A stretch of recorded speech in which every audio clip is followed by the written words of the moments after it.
And now we're live. Hello, everyone, and welcome to JesterCast. Hello.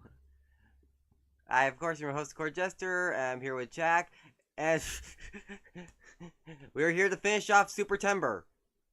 The Super. Super. And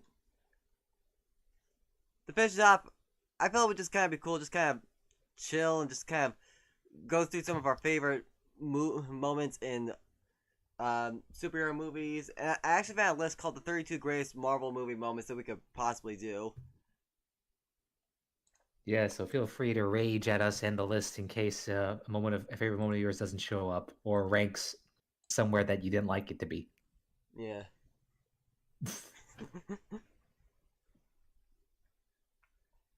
So I'll be writing down the ones that we're actually interested in doing, because some of these we probably don't even know, because I can guarantee we have not seen every single Marvel movie. Oh yeah, at this point. Yeah. Most because some of them I just have no interest in seeing, like Thor: Love and Thunder. Fuck that shit. Quantumania. Respectfully, fuck that shit. Yeah, Love and Thunder is time I will not get back. Yeah. Like, I got turned off from wanting to watch that movie the moment I saw a clip of Thor and that black kid go like Astrid, Axel, Astrid, Axel. Like, shut up. Oh my god. There was such potential from the trailer. I mean, they did right with Thor Ragnarok, but nope, they doubled down on all the parts that were wrong. Yep. But moral of the story: this is what happens when you give Taika Waititi too much freedom. Hmm. I'm really hoping I'm pronouncing his name right. I always struggle when it comes to Asian names. Huh? Wait, isn't he? Oh, he's New Zealand. Yeah, my bad. Oh my god, that's my Uh. bad. Oh. Okay. I was confused. Are you talking about somebody else now, or wait? Yeah, he's a Kiwi.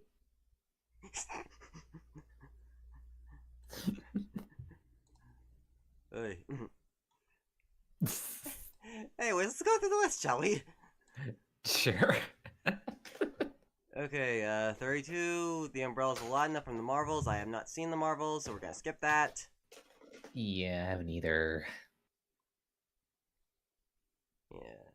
Yeah. 31. Just the Facts, Luis from Atman. That's good. Oh yeah. I mean, everybody basically wanted him to recount all the Marvel events up to a certain point with every movie that came out afterwards. And that's how purple guy going up against the Avengers. He was like, "Yo, I'm going to go to the Infinity Stones. I'm gonna wipe up half of the life of the entire universe." And everyone was like, yeah, that's a no in my book, bro." And Thor was like, "Well, what are you gonna do to stop me?" And Iron Man's like, "Yeah, well, we gotta stop you because we're the Avengers. We gotta stop you. We got powers and shit." And then Thor was like, "Oh, I'm so scared." That's pretty much exactly how it would turn out in my head. Yeah. I thought for sure he would come back doing that as like a Marvel one shot or something at least. I remember when they used to do that. Yeah.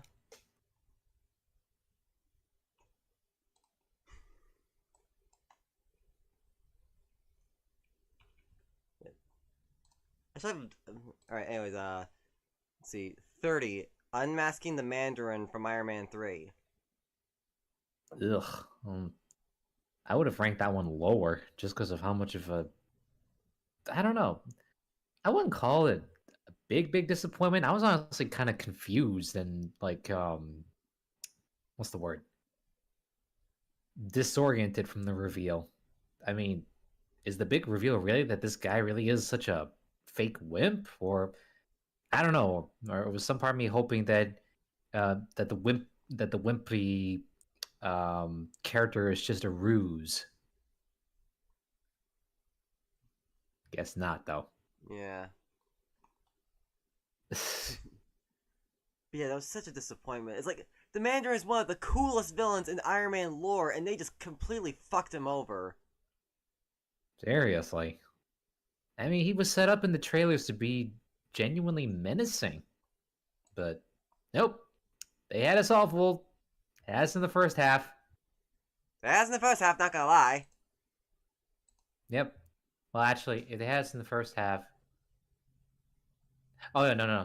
That applies. That works. Yep. They had us in the first half. Then they fumbled it. Yep.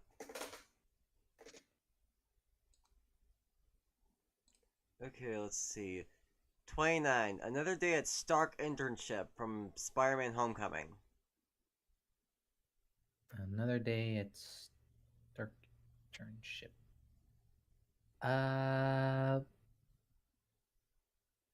I mean, what is this? Just Spidey swinging around doing his thing, or I guess.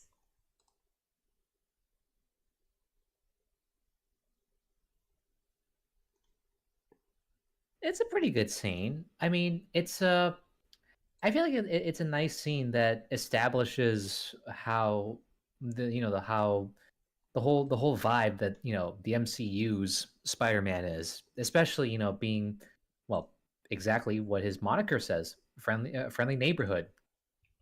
I mean, definitely establishes how close knit he is with the community, how familiar he is with everybody, and they of him.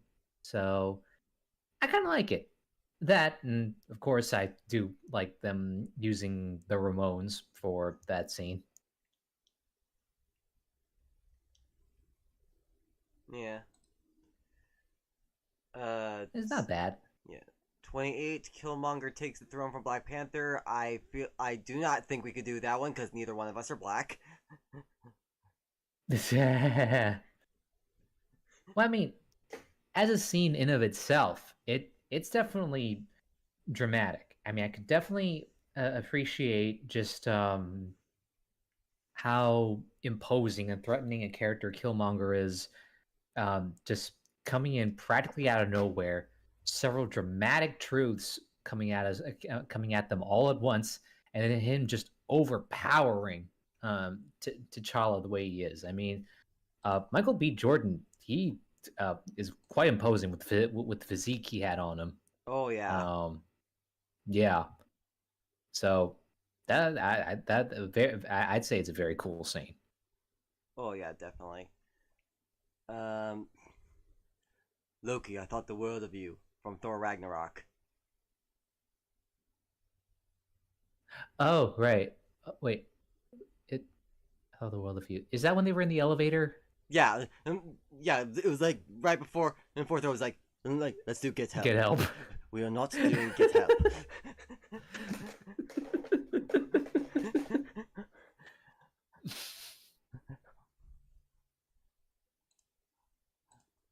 Well, leading up to that point, I thought it was a good scene. I thought it was a good scene to for the both of them, for these two brothers who have been through so much crap, and especially being at each other's throats, to have a moment of calm to kind of not exactly hash things out, but let certain truths come out. To know that they genuinely cared for one another. Past all the political and familial BS that they've been through, and that has motivated a lot of their actions behind the scenes up to that point in their lives. It's nice that they can strip all that away and just get down to we're brothers, and for all that's that's taken away from us, for all that sucked, I still care about you, and I like that. Yeah. But, I don't have any siblings, so I wouldn't know, but yeah. okay, I'm immediately gonna skip this one. This is from Guardians of the Galaxy Volume 3. I have not seen that one. I think that title is a spoiler. I do not want to read that. Moving on. Ooh, okay. 25. Mayhem in Monaco from Iron Man 2. Huh. um Mayhem and Monica. Well, I think it's I think it's a fun scene because it definitely has one of my favorite suit ups in that scene. The suitcase armor. I don't know why, but that armor just feels iconic to me. Just because they make it look so tangible that somebody could be carrying around armor like that in a suitcase and then just have it deploy on the spot. Because it's so easy with the technology we have to leave everything to nanomachines or nanotech, CGI that shit. I mean, I know the suitcase itself was also CGI to a degree, but it just feels more palpable, almost believable that yeah, you could be carrying around armor like that and you just get into it. I think it's so cool. Oh yeah. Uh, oh. Number 24, the Red and her ledger from the Avengers. So this was the scene where Loki and Natasha had that back and forth. Oh, dude, yeah. Oh man. that that's one of the scenes to remind you that Black Widow is so much more than just her physical skills. She knows how to get people talking and knows how to put on the kind of face, the kind of act that can get people to reveal themselves. I mean, it was pretty intense. Um, I remember seeing I remember that seeing it the first time. Yeah. Honestly, it's one of those things where it's kind of disappointing especially with things with Black Widow, because it feels like when we got to that movie, it feels like they forgot that was part of her character when we got to that movie.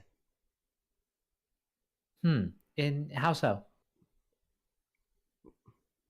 Well, it just kind of feels more in the sense that she's not really focusing on like strategy and stealth so much as on like more brute force.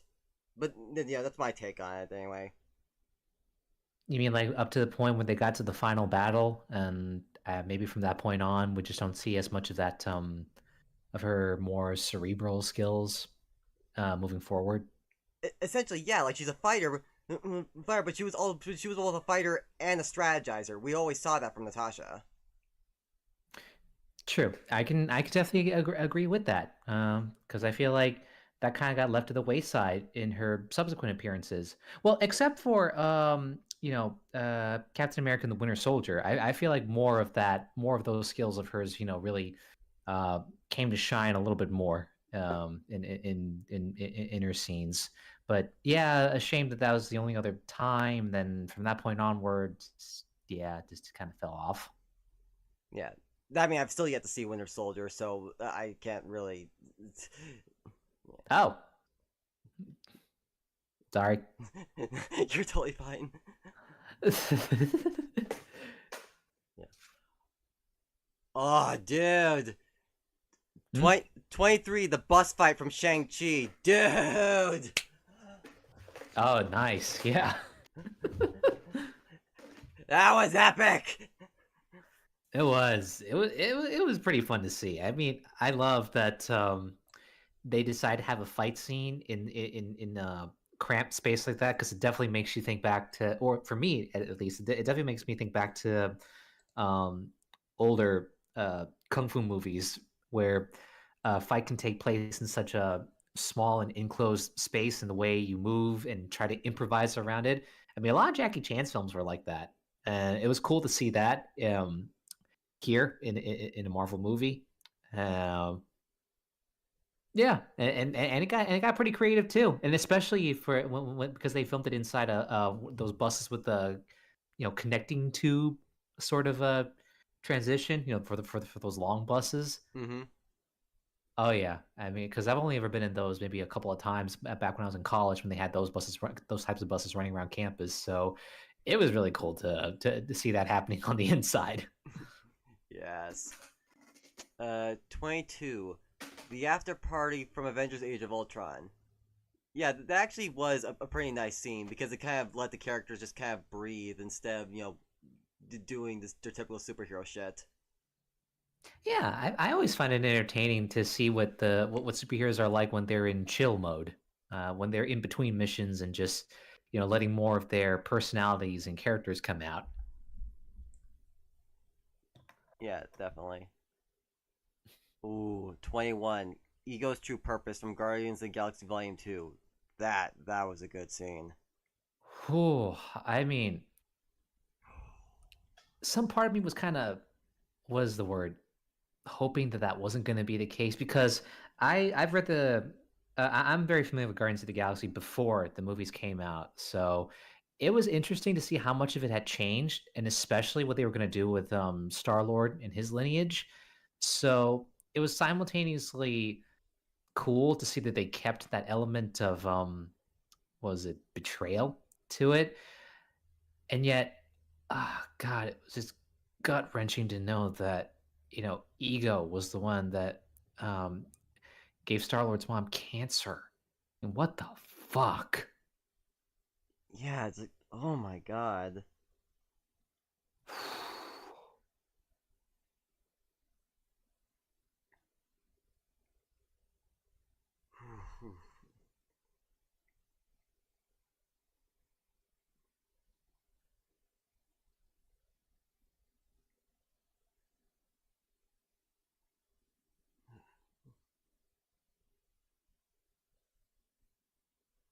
Not to mention the fact that Kurt Russell, he, he knew how to sell that character in that movie. He did, yeah.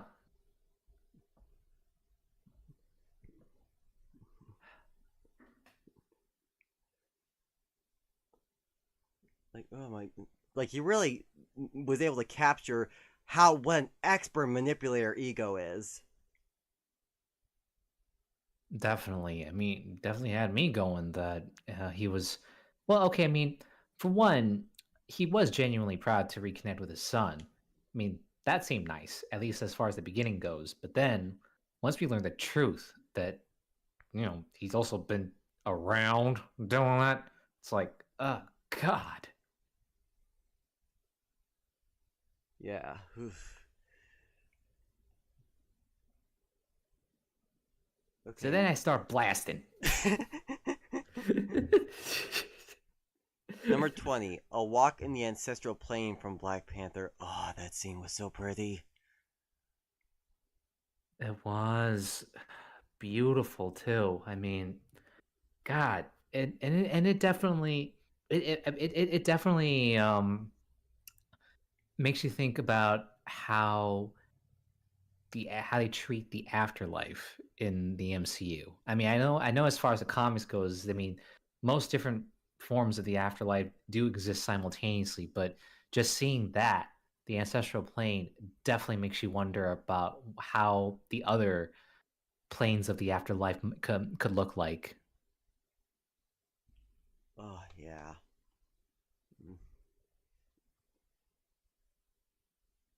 Because the closest I think we got was that snippet in Deadpool 2 where Deadpool met the Grim Reaper.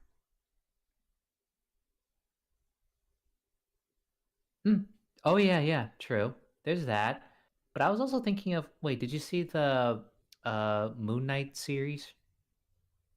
No, I still need to watch that. It's decent, I would say. I mean, I enjoyed it for the most part. But what's cool though is that there was a reference to the ancestral plane as well in that show. So nice little shout out there. Yeah. Hmm. Okay, 19. I can do this all day. From, oh, it's a combination from both Captain America: The First Avenger and Captain America: Civil War. Which, honestly, fair point. That line was used in both movies. Yeah, it's definitely hit one of his most iconic lines Yeah, that just kind of pops up almost everywhere. to the point where they made a musical number out of it in Hawkeye. Oh my god.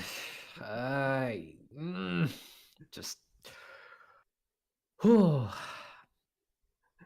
Which I'm good. I'm good. hot take. I adore that song, though it might just be because of the fact that I I'm a know. musical theater nut. Yeah, no, no, and I respect that. I respect that. I mean, fuck it. I can respect that. They went through the effort to turn it into a musical number and perform it, even if it was just for the sake of an episode for a TV series. I will give them props for that. I will never ever disparage people's effort to put something out there. But Well, I just don't like it.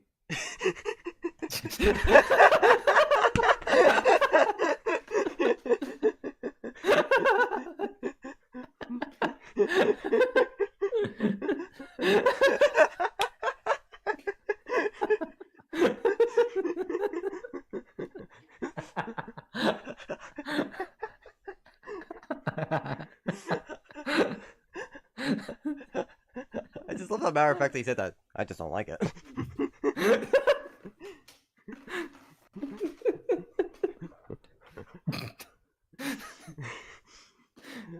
Okay.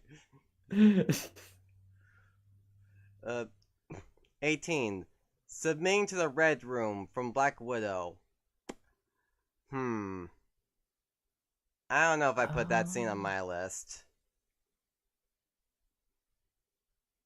It's been a while since I've actually seen the movie. Is it more like a flashback sequence or? I believe so. Yeah. Because if you remember, it was in that it was if you remember they were playing "Smells Like Teen Spirit" over it. Huh. I should watch this again later. Because man, I feel like I would have remembered that, but yeah. Oh, oh, 17. Scarlet Witch kills the Illuminati in Doctor Strange and the Multiverse of Madness.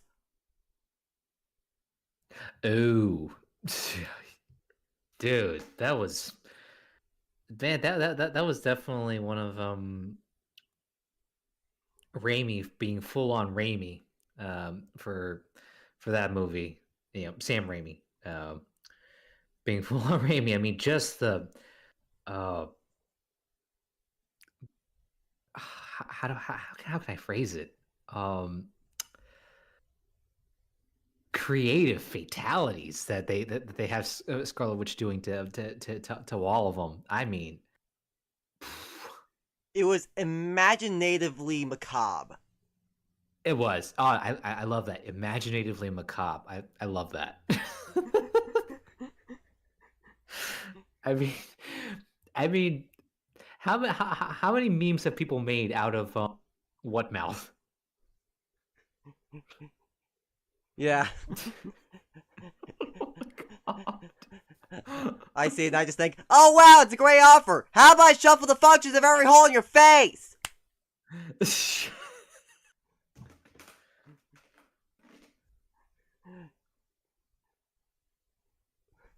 But I don't know. I think a scene I love more than that is a scene where Strange goes into the other Strange's body and we see just this decrepit corpse come back to life.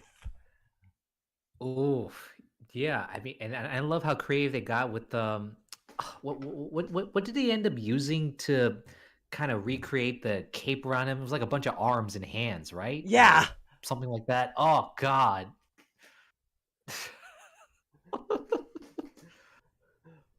It was like terrifying, but cool. And I did not expect that to be our Strange inhabiting such a body. I mean, from the way the trailers were set up, I thought it was going to be like a fairly evil-looking variant that he'd had to face, but no, it was him. I was expecting like them to actually bring in Marvel zombies into it. I know, right? Yeah, I thought that was the implication, was that they were going to end up going through the zombie dimension. Yes. Oh my god. uh 16 another one, Guardians of the Galaxy Volume 3. Skipping. Fair enough. 15, the elevator fight from Winter Soldier. That was awesome. I mean, okay, so before Shang-Chi, another awesome example of cool choreographed fight scene happening inside an enclosed space. It's definitely a another one of Steve Rogers' badass combat moments from the film, and definitely iconic. The way it's set up and framed. Before we get started, does anybody want to get out? Oh, dude. I need to watch this movie. Oh shit! I keep forgetting you didn't see that. I'm sorry. No, you're totally fine. You're totally fine. Well, I mean, it was kind of shown somewhat in the trailer, so. All right. Oh, 14, the Battle of Wakanda from Infinity War. Yes! Oh, man.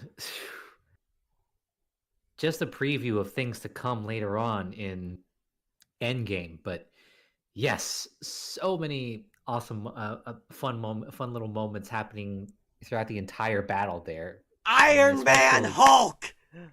Yes! Bruce Banner using the Hulkbuster. That was awesome. That was so sweet!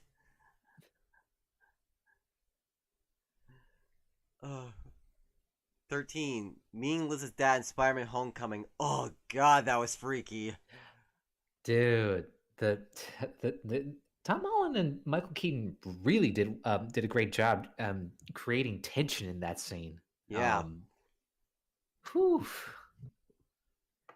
And also just really awesome how it just really shows just how awesomely smart Toomes is, in that he was able to deduce Spider-Man's identity right on the spot like that.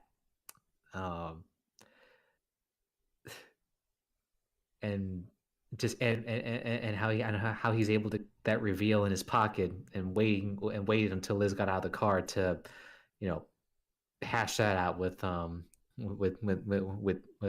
Peter. I mean, that's just Yeah, I think that scene is what cemented Michael Keaton as probably my favorite Vulture of all of Spider-Man lore.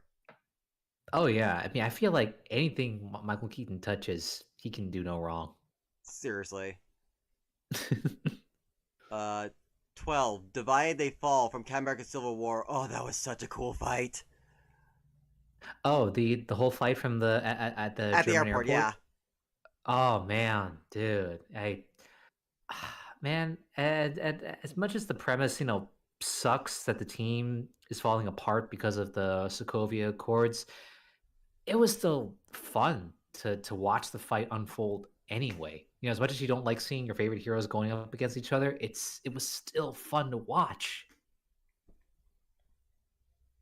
Yeah, for real. Plus, you could understand both sides of the argument in that movie. Oh yeah.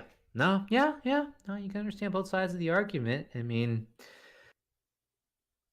yeah, I think that's why I appreciate most. Hard to. I think that's why I appreciate most about the movie is that there's no, well, aside from the obvious bad guy, there's no real bad guy in terms of the debate between the supers. Yeah, so for that matter, it was kind of hard to feel like you needed to root for one side versus the other, Yeah. It's kind of like they both bring up pretty good points and good arguments for why their side is more important. And for the story that they wanted to adapt, I feel like they did a pretty good job. I mean, considering that the source material was nuts in how it involved the entire superhero community, and how much more batshit insane it could have gotten if they had taken the battle in New York. Yeah. 11. Unleashing the Hulkbuster in Age of Ultron. It was nice seeing the Hulkbuster for the first time in that movie. Oh, it was. I mean, seeing the entire suit up sequence, but obviously the one part that will always stick out to me is just Tony punching a tooth out and saying, "I'm sorry."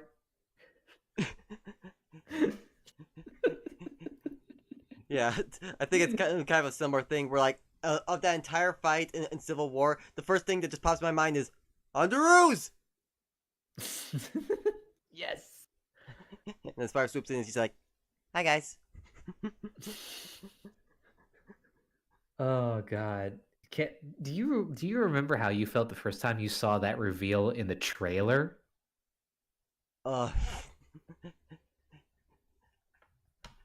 I didn't. Well, I didn't get the chance to really watch the movies until my brother was staying. Is- So, unfortunately, I saw the movie before I even saw the trailer. Oh, okay. Well, no problem there. I mean, it was for those of us that were following and watching the trailers first before the movie came out. That definitely took everybody out for a loop. Uh, just saying, "Oh my God, they actually did it! They actually negotiated a deal, and Spider-Man is making his debut here."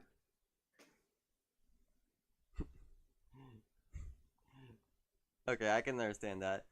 Um, okay, 10. Okay, this one I don't really get. This is from Black Man Wakanda Forever, which I haven't seen. But the line is, "Have I not given everything?" I have not seen that movie either. Although, have I not given everything? Hmm. I feel like that line was set by T'Challa's mom. I feel like, Mm. but then again, I don't know for sure because I didn't actually get a chance to see that movie. Yeah. 9. Showdown in the Zen Garden from Iron Man 2. Oh, the climax. Ah! Oh yeah, that was also awesome to see War Machine in action as well.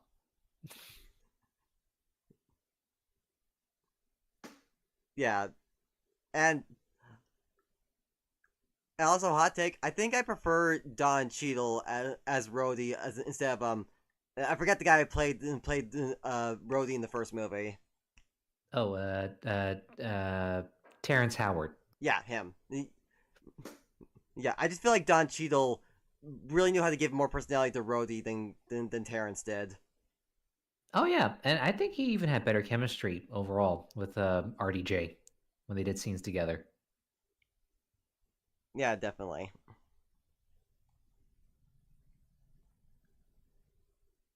Okay. Okay, I'm blanking on this because I haven't seen the Avengers in a minute, but this is from the Avengers, and it's called "There Was an Idea." It's basically Nick Fury's rallying speech to everybody on the helicarrier.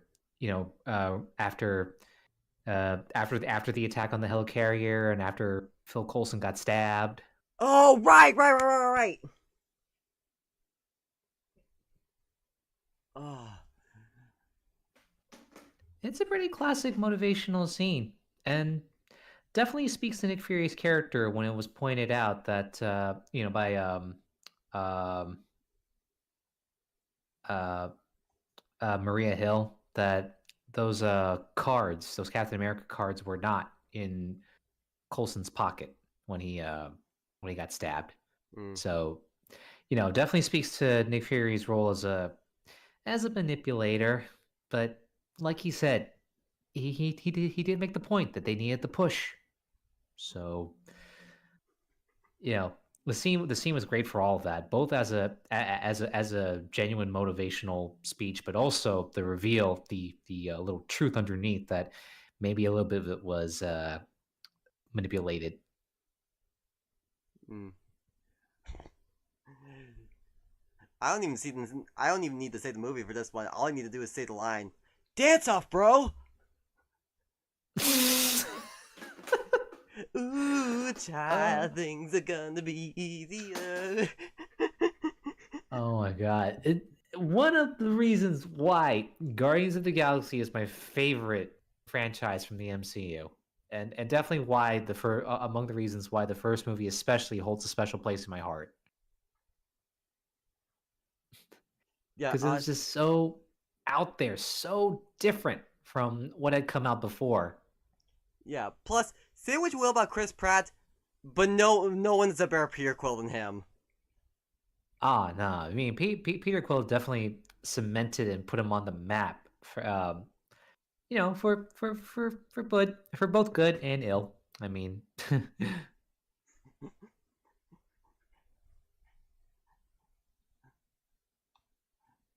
Oh, I love it. What are you doing? I'm distracting you. I'm distracting you, you turd blossom.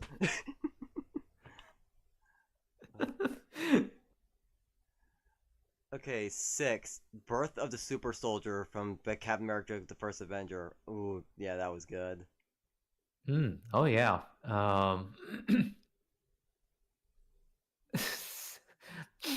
All I could think about um, is when he first comes out of that apparatus or whatever. And it's so funny. I still find it funny that uh, Peggy Carter almost reached out her hand just to touch it. And the best part was that was genuine from from from Haley Atwell when they did the scene. She admitted she almost went for a boob squeeze. She was thirsty.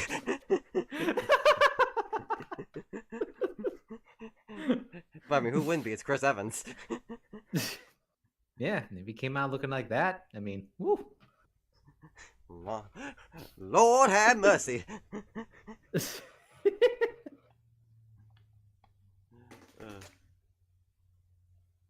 Oh, fitting. 5 is 5 years later from Avengers Endgame. Oh man, poof, I definitely did not see that coming. For sure that they would do a time skip of the events, because yeah, I mean, normally you would think, when things happen, they happen within a relative amount of now, but 5 years later, damn. I mean, this is so many. You definitely feel the weight of how much that changes the entire scope of things, and the repercussions of it, which definitely got explored in later series and movies, like um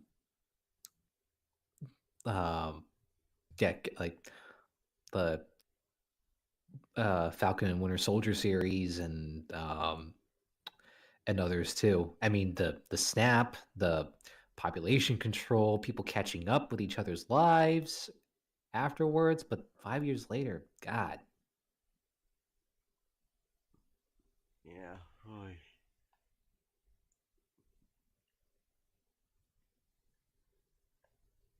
And to think that of all of it, it felt like Ant-Man hadn't dealt with it the worst,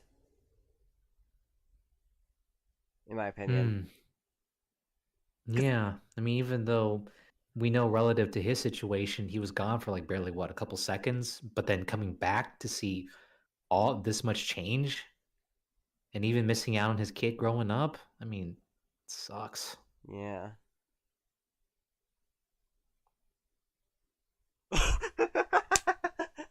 Another one. All But I gotta do is just say the line. He's a friend from work. oh.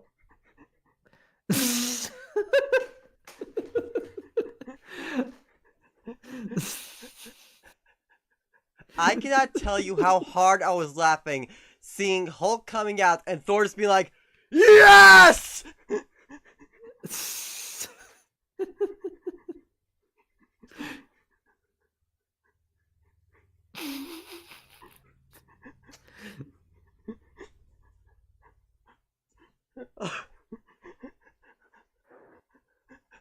I know. He's a friend from work.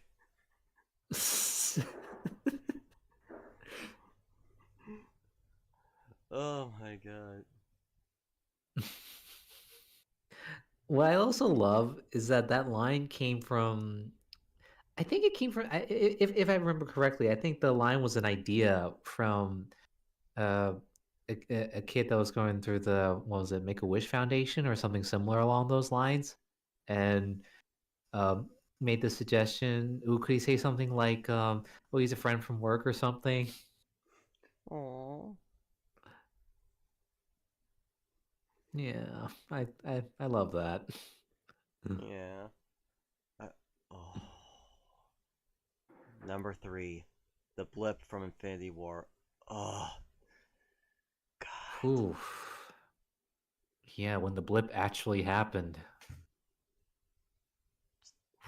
Ooh, just seeing your favorite characters just float away in the dust. Just, God. Yeah. I mean, right in the middle of battle and even happening off world. I mean, I mean, it's the I don't feel good moment is definitely one that cemented in everyone's heads. I mean, I know it's been memed to death, but I mean, at the time when it happened, God, that was dramatic. Yeah. But it's interesting though that we have such contrast of moments like that happening, and then there's Nick Fury who just says "mother." Yeah. Oh God.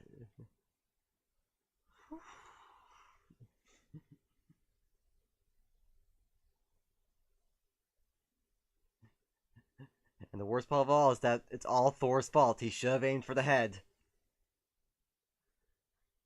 It feels like it was several people's faults. I mean, Thor, okay, yeah, you missed, buddy, and also Quill. that Yeah. But that dragged it down a little bit for me because up until that point, he really was my favorite character. I mean, he still is, but that moment just kind of, idiot. yeah, but at the same time, I can't begrudge him too much because he was hurting over Gamora. I know. I had to give him that too. I mean, because I know I can't say for sure if I would have kept a cool head if I was in the same position either. So yeah, I can't disparage him too badly for it. Yeah. Oh fuck yeah. Two. I am Iron Man from all Iron Man, but also Endgame. Oh, yeah. I mean, it's fitting that not only the movie itself, just kickstarting the MCU itself, but from the first movie, his declaration basically starting to put heroes and other superpowered individuals in the limelight, and then ending it on his final moment that decided the entire final battle. I mean,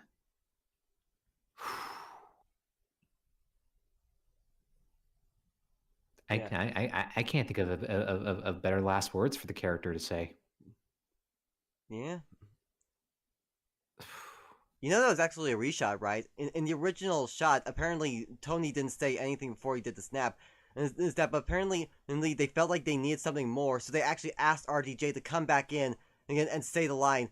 So they had to completely reshoot that scene, and see, or at least that Oh shot. man, huh? Dang. They definitely made the right decision. Oh yeah, no, definitely. Well, because now it's making me think back. Huh? If they didn't have that, what would have his last words been? Well, from what I heard in that last scene, he just didn't say anything. So I imagine, huh? I imagine his last words would probably have been something that honestly wouldn't have stuck as much. Yeah, no, I mean like literally, what was the last thing he said up until that point?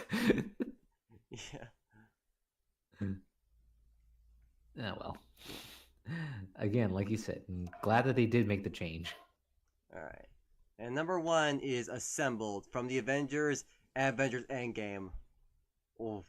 Dude, what the line we had been waiting for Chris Evans as Captain America to say, and it couldn't have been done at a better time. Oh yeah. I. Not to mention just seeing everyone come back and back for this giant battle. I think my favorite moment definitely has to be Strange being like, "Is that everyone?" And Wong being like, "You wanted more?" Man, I could not tell you how batshit crazy the theater was when the camera zoomed in on everyone that showed up, including everyone that came back from the snap. I mean, it was like being at a full-on football stadium. Yeah, I'll bet.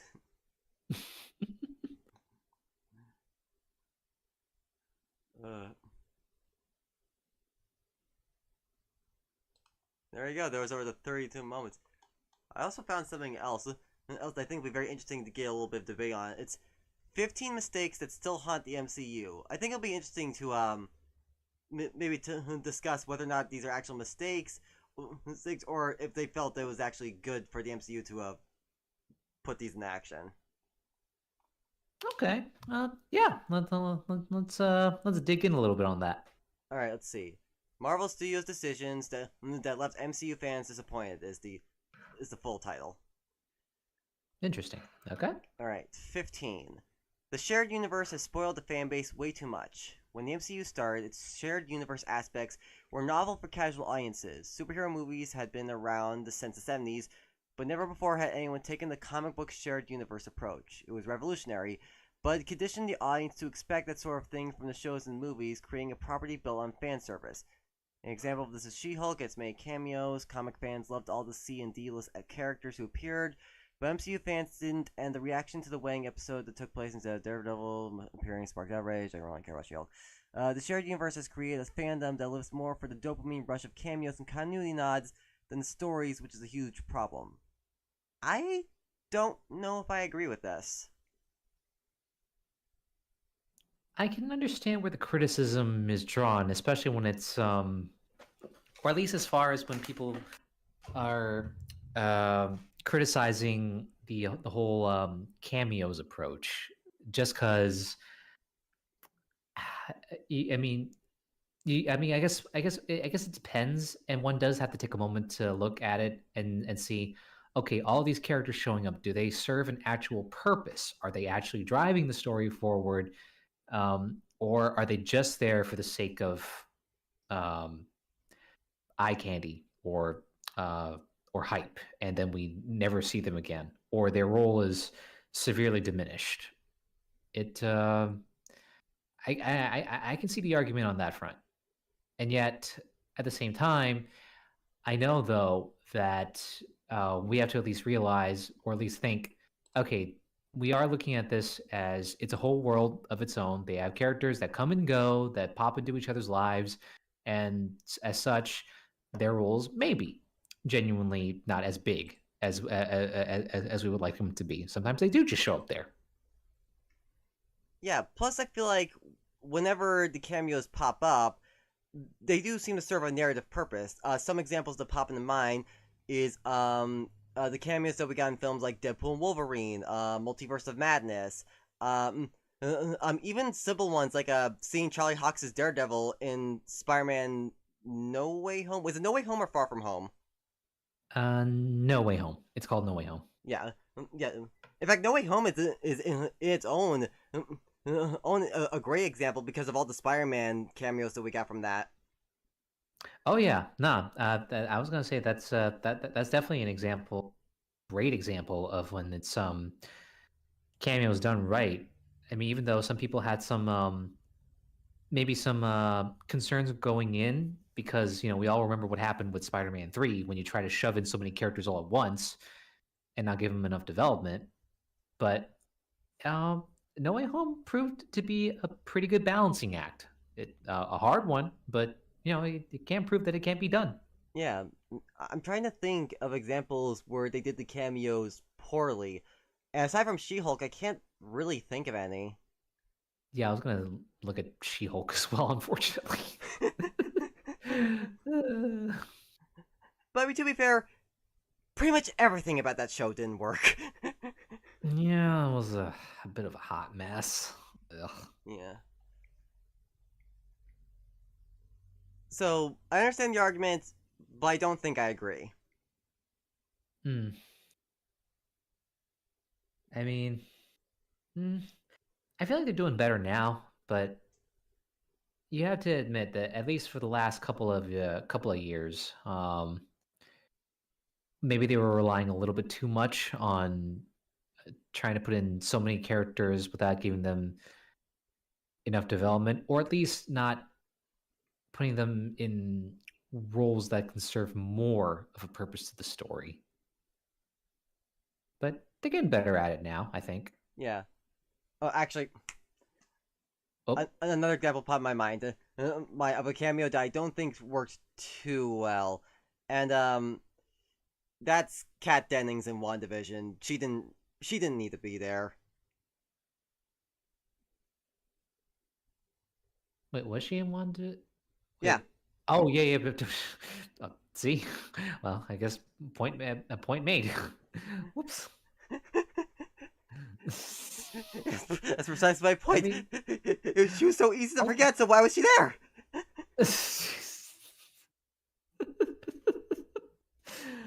it's been a while since WandaVision, because that came out in what 2021. That was like 3 years ago, more than 3 years ago. Yeah. Yeah.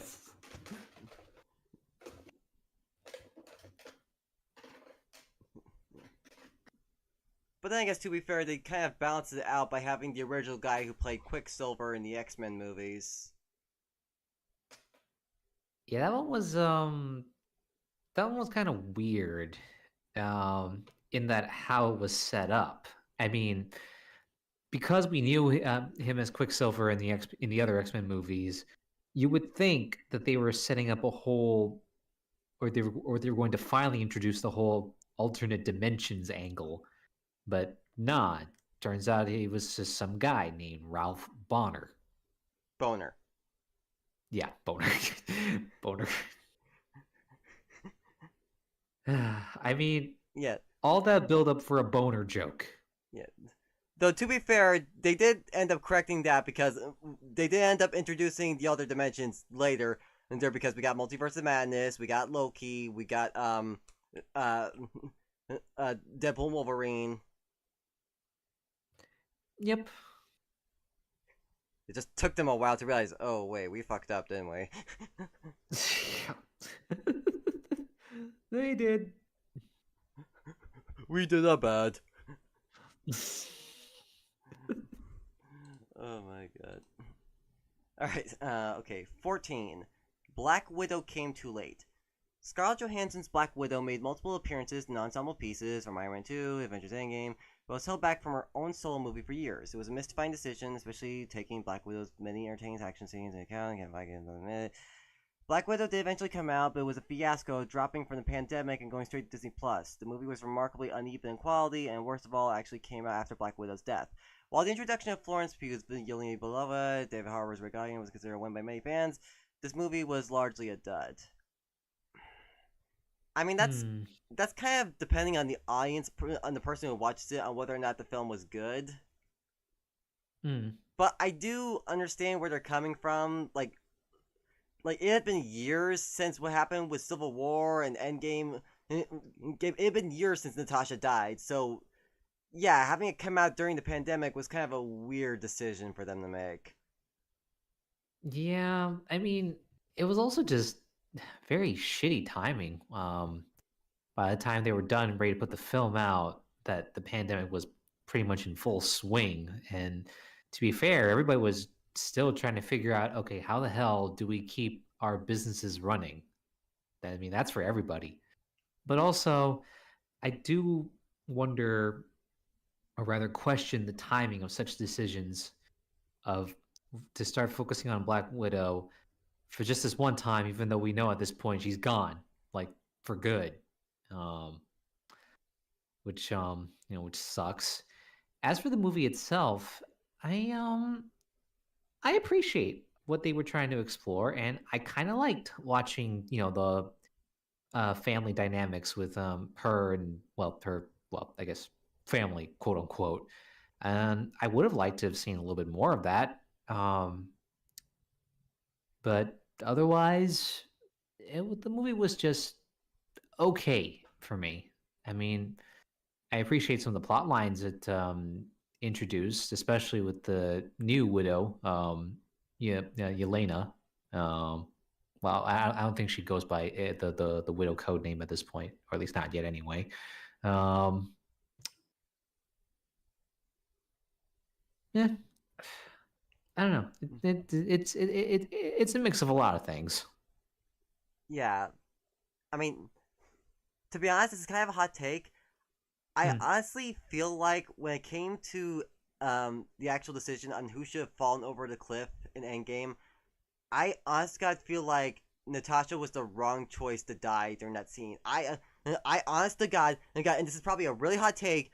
I feel like it should have been Hawkeye because at that point his character arc was basically complete. So like he goes through his time being an assassin. This is his redemption, and just sacrificing himself for Natasha. It made more sense in my personal opinion. Hmm. I would have liked to have seen what that might have been like, and you know that would make for a good what if story as part of their what if series later on if Hawkeye had sacrificed himself and sort of instead of Natasha, Yeah. because I think it definitely would have changed the dynamics quite a bit because well we obviously had the Hawkeye series to deal with the repercussions of his time as an assassin. If he was one to sacrifice himself, it makes me wonder if Natasha would have been the one to deal with the repercussions of Hawkeye's time as the Ronin, So we and, go, and what that would have looked like. so we would have gone from having a Hawkeye show to a Black Widow show.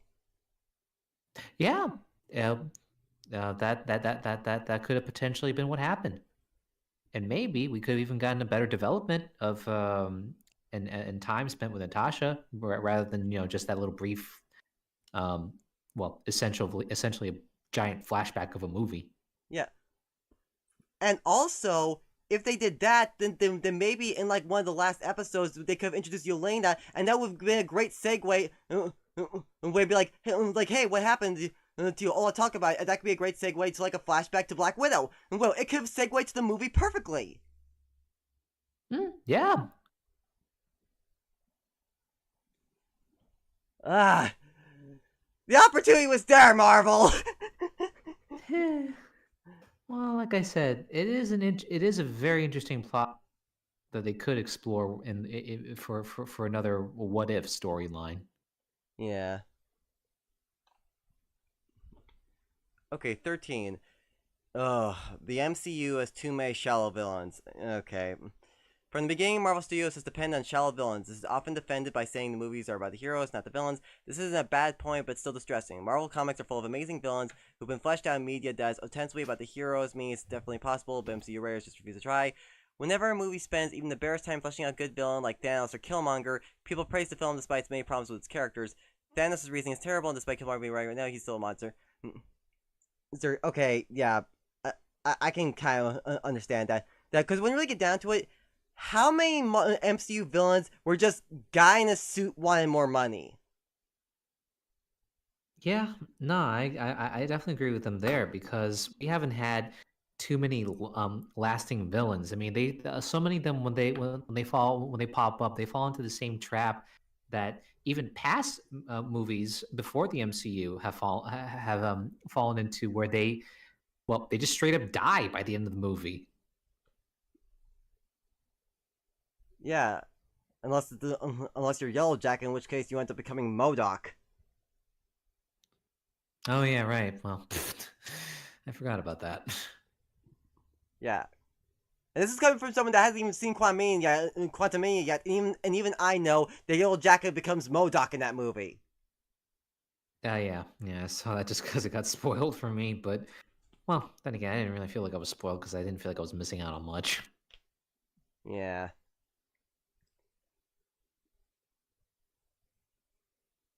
Because most of the villains, when they pop up, they're just there to, create a conflict, and then when it gets resolved, apparently so does the villain with their death or just not seeing them ever again.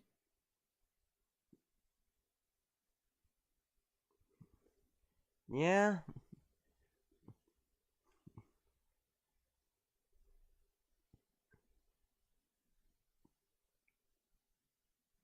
Not to mention the fact that I can think of only a handful of them that are actually memorable. Memorable.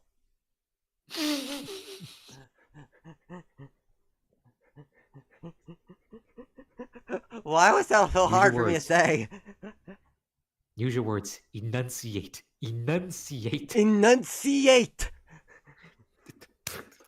Enunciate. Do you know what that means? It doesn't involve hitting.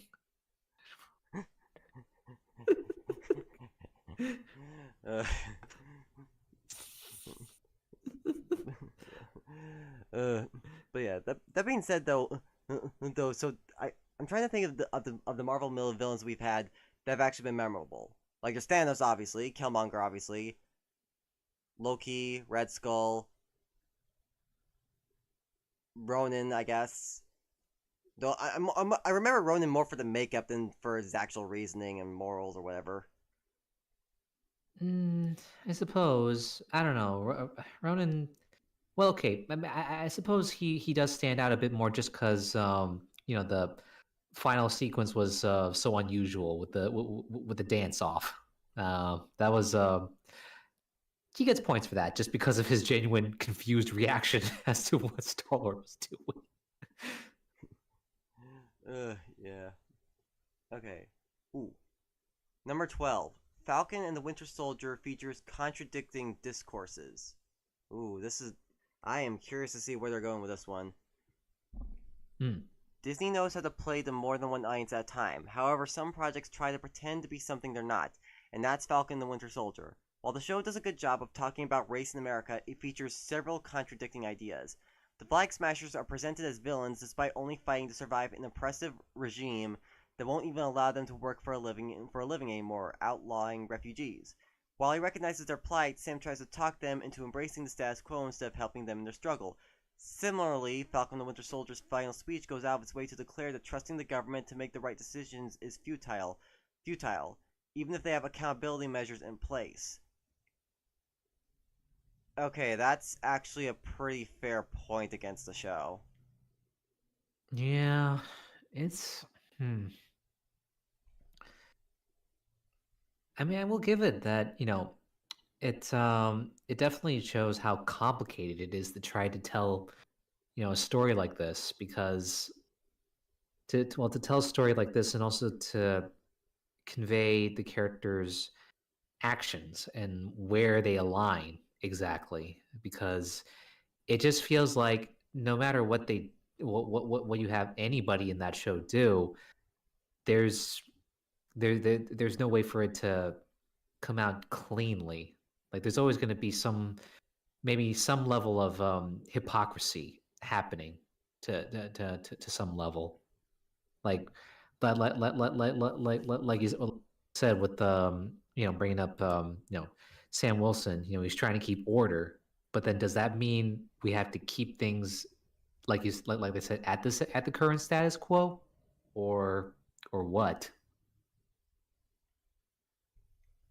Yeah, and not to mention in the last episode, I brought up this point before when we were doing the tier list on Hmm. the Marvel shows. In that last episode, when Sam asked I remember the president or whatever, or no, the senator, and said, "We told the senator that he's got to stop calling him terrorists."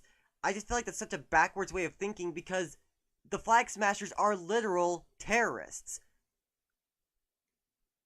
Yeah, there's no backing from from the shit they pulled off to get them labeled as such. Yeah, So like it doesn't matter how good their reasoning was. The ends do not justify the means. no, they don't.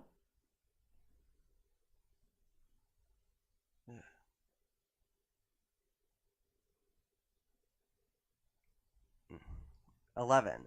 WandaVision's ending tried to redeem Scarlet Witch. Ooh. I've heard some people argue this one. I am very intrigued to see where they go with this one. Mm. The MCU's Phase 4 has already aged poorly in many ways, with WandaVision being a perfect example. The show revolves around Scarlet Witch's trauma, but that's no excuse for her enslaving an entire town and forcing them to take part in her fantasies. Scarlet Witch is unequivocally the villain of that show, a monster who gets let off the hook because the big MCU-style finale wouldn't work otherwise. Scarlet Witch's appearance in Doctor Strange The Multiverse of Madness leans more into her villainy, but even then, the end of WandaVision still exists to rubber stamp her actions.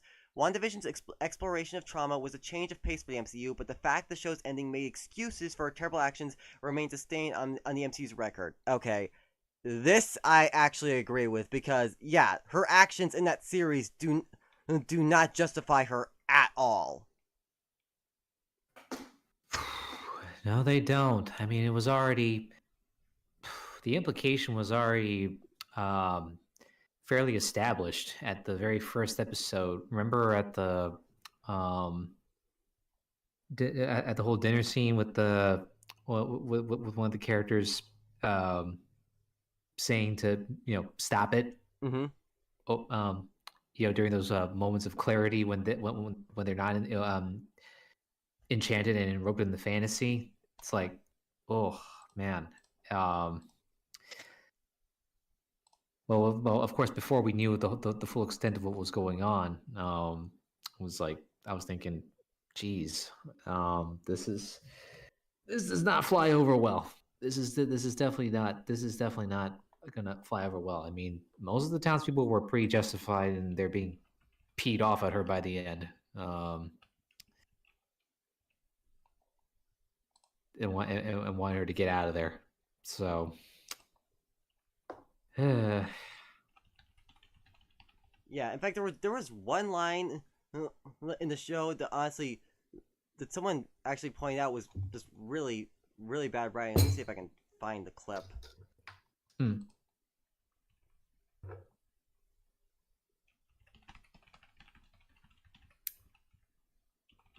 Um,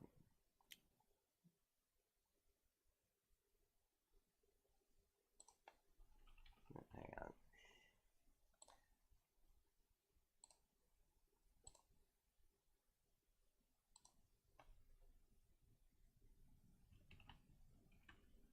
Worst.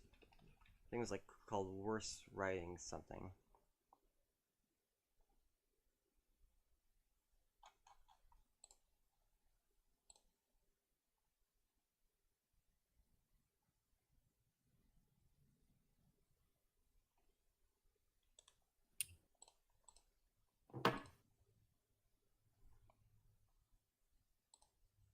I remember it was in like the last episode. So and it was ridiculous.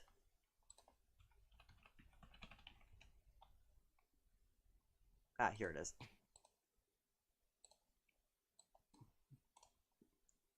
It was like in the last episode, everyone was glaring at Wanda as she was leaving, and Monica felt the need to say this. They'll never know what you sacrificed for them. Really? What she sacrificed? How about what they had to sacrifice? Yeah, seriously. Like, you literally enslaved a town, and somehow Wanda's the victim? No!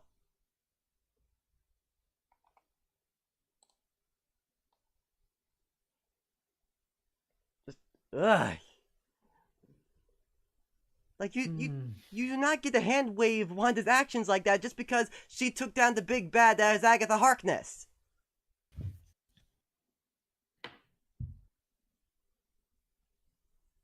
Yeah, I feel like they were banking um,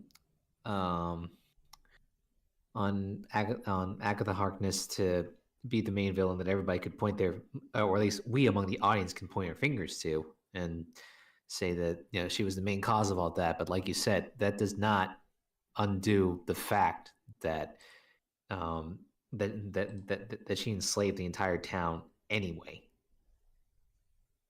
Yeah. Alright. 10. The Mandarin was turned into a joke for Iron Man 3. I don't even need to read the rest. I agree. No, yeah, no, definitely agree. Iron Man 3 did the Mandarin insanely dirty. Oh, they did. Yeah. Yeah, I don't even need to read the rest. I already know that's a great point. Okay, 9. Thor the Dark World was a low point for the God of Thunder. Yes, it was. Yep. MCU. I mean, it was definitely one of the films that's the most forgettable for me. Yeah. MCU. Yeah, no. Okay. I'm not even sure I need to read the descriptions anymore. The titles seem to already be giving us all the information we need. 8. The Eternals wasn't as popular as the MCU expected it. No, it wasn't.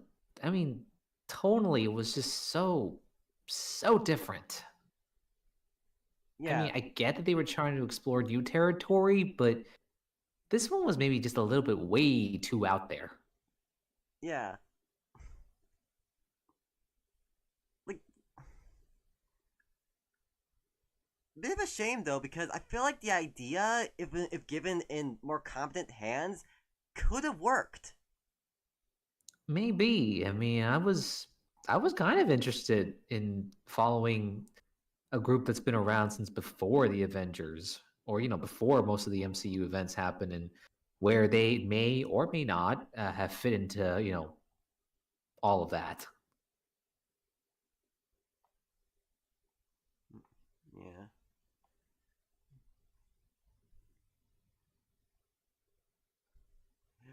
7. Evan Peters' cameo was reduced to a cruel joke. Yes, we were just talking about this!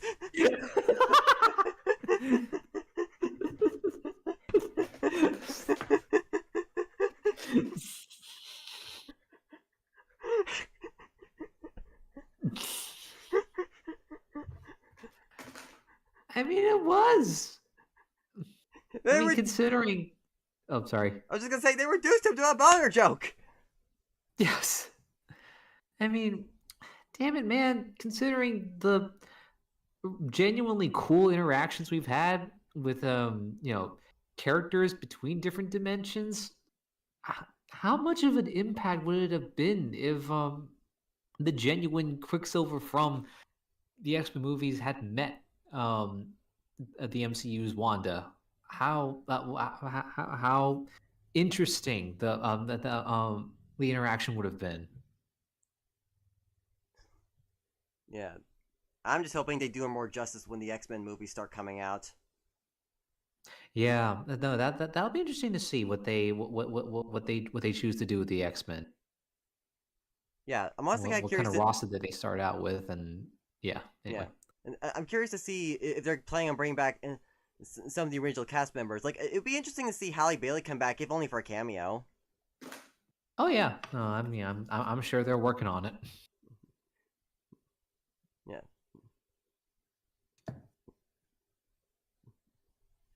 Okay. 6.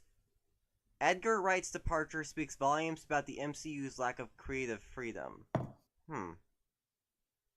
Great. While building up to their second Avengers movie, Marvel Studios struggled to agree on the direction of the Ant-Man films. Edgar Wright was Right. writing and directing, but the two parties couldn't work together, and Wright departed. The first film ultimately turned out to be a charming, low-stakes diversion under Payne Reed's direction, who also directed the next two installments. Wright's departure demonstrated producer Kevin Feige's willingness to part ways with those who couldn't work under the Marvel Studios system. Losing Wright's satiric perspective robbed the movie of a certain identity, but also moved the film closer to common MCU fare. Hmm. Interesting point. Yeah, I mean, I enjoyed the first Ant-Man movie for what it was. Like they said, it was pretty low stakes, but I also would have liked to have seen what Edgar Wright would have done with the film, just because we know his work from what was it, uh, Shaun of the Dead, and what his style of directing would have put out there for an MCU film. I would have liked to have seen that, Yeah, I mean, but Oh, sorry. I was just gonna say, I feel like if they stuck around, who knows? Maybe we would have gotten a completely different version of Ant-Man and the Wasp. Yeah, not definitely. I think. So I guess it does kind of speak volumes as to um, what the heck is the studio's process with working with multiple directors um, in trying to create a cohesive universe. Because, I don't know, man. It just seems like there's always some behind the scenes drama. I mean, because I think if I remember correctly, I think it was a similar deal with the second Doctor Strange movie before it wound up in Sam Raimi's hands. Yeah. Speaking of behind the scenes drama, number 5, Joss Whedon's abusive behavior has tainted his work. Oh boy, Uh, I Yeah, like I try not to let it taint it because his work on films like Civil War, War and Infinity War and Endgame, he's done good work. those were the Russo brothers. Well, wait, didn't wasn't he part of the writing team on those movies? Was he? Um, I'm pretty sure. Hold on, Joss Whedon. Let me see here. Let me. Uh, filmography. Okay. Um.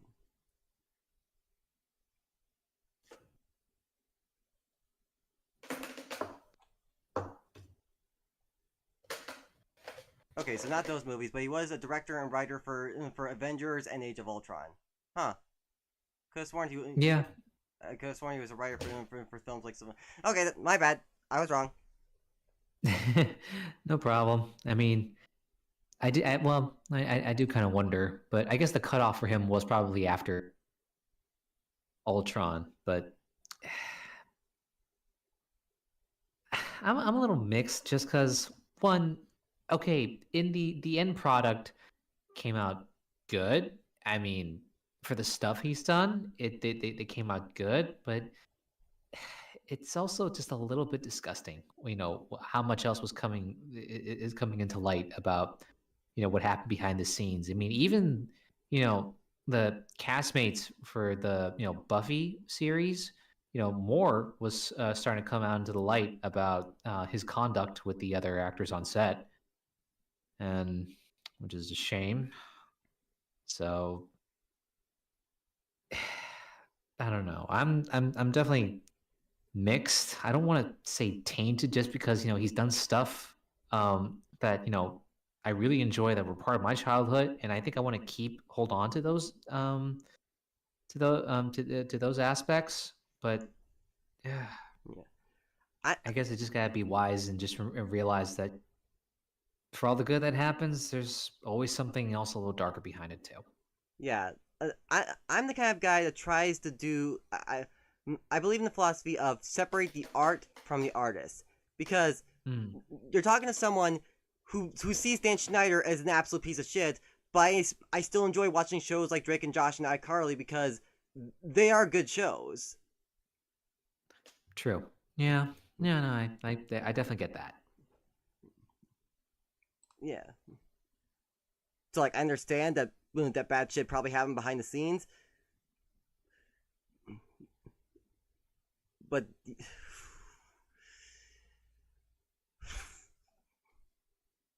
I really don't want to make a joke out of this by quoting Dark Knight, but I I don't like his methods, but I can't argue with his results.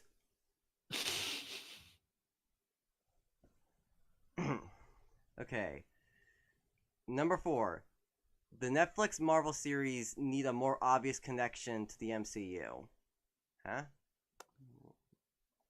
Do they though? Because I was under the impression at the time that um, they were still kind of experimenting with it. The Marvel Net- That is, they couldn't quite explicitly say it was part of the MCU. They could certainly make references, passing references here and there, but until otherwise said, they were still in the we're not exactly sure department. Yeah, I don't know if I agree with that. Like, I understand they can do that now because Marvel has holds of those shows now, and you can see that because Charlie Cox has been in quite a few MCU movies. Right. No, I mean now obviously we can say otherwise. Yeah, but yeah, at the time that the shows came out, I don't think I agree. Hmm. 3. The MCU keeps wasting some of its best villains. The MCU rogues are killed off too quickly. The creatives behind the movies seemingly only deal in extremes. Characters like Caecilius, Darren Cross, and Eric Killmonger have talented actors to bring them to life, only to be rendered dead by the end. Okay, yeah. Yeah, I brought this up in isn't it kind of the same argument that they made in one of the earlier points? I think one of the early points was more that they were writing shallow villains, where this is more wasting the good villains that they did have. Yeah, okay. Yeah, no, like I said, a lot of them just seem to fall into that trap of, whatever conflict or resolution that needs to be, settled by the end usually ends with them dying or just not being seen ever again. Yeah. Though I guess I can understand why they go in that direction because they're writing movies, not TV shows. So I feel like if they were like doing a TV show, then the villains would have probably lasted a lot longer. Yeah, I mean, yeah, and I guess we also have to consider those earlier times where they had to do such meticulous planning to figure out, okay, if so and so, if so and so were to still be alive, when could they show up? Is there a point in them showing up? Or should we just go ahead and kill them off so we can focus on the uh, villain that actually matters? Yeah. Because sadly, as much as I love Killmonger, I can't really see a lot of ways that they can like insert him into future Black Panther movies. Hmm.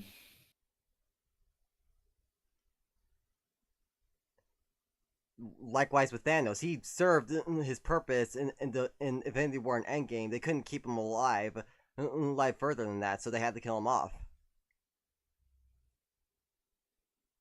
Hmm.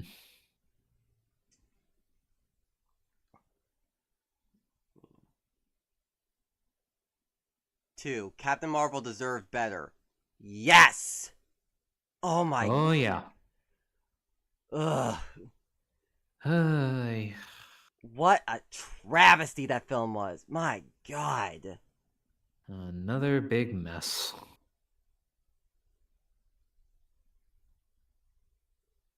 There were so many things about that film that I feel like needed to be improved upon. The writing definitely needs a couple of rewrites. Right, and most importantly, they could have picked a much better actress to play Captain Marvel than goddamn Brie Larson. That is for sure.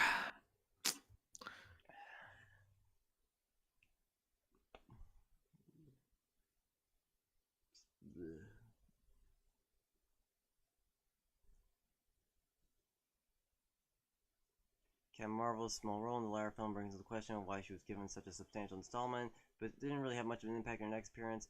It's reflected in the Marvels, Captain Marvel's sequel, which did poor over the box office.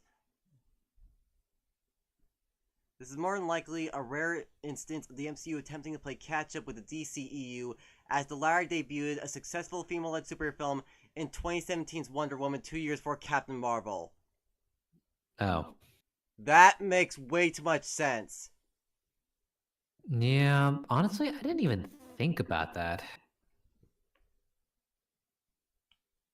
Yeah. Ugh.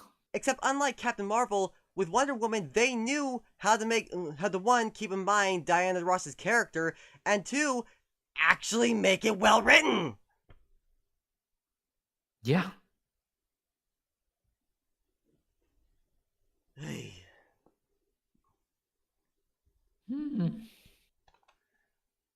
I'm scared to see what number 1 is. Oh man, we're already on number 1 now. We're already on number 1. Realize.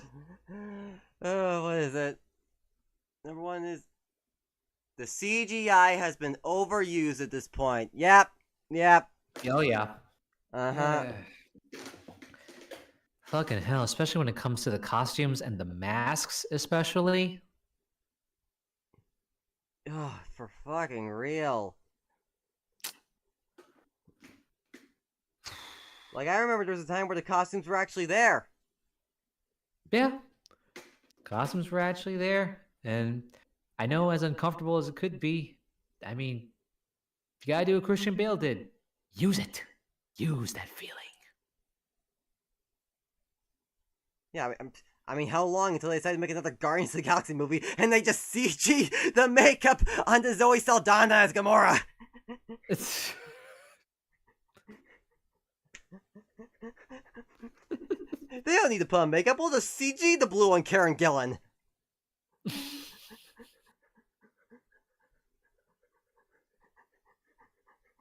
Pure doesn't need to hold a gun. We'll just CG it.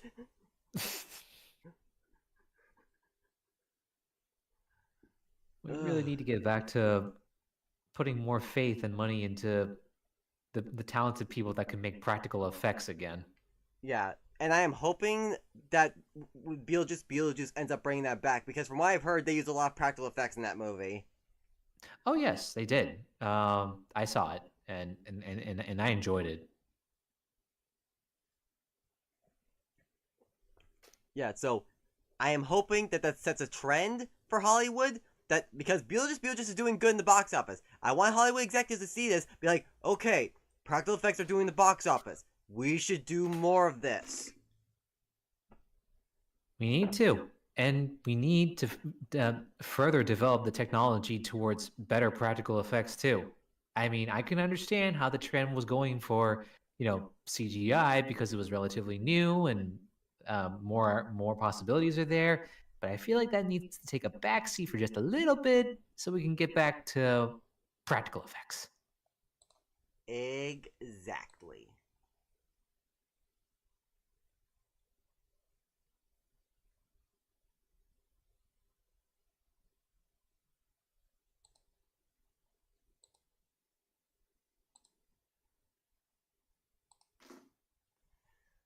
Whew.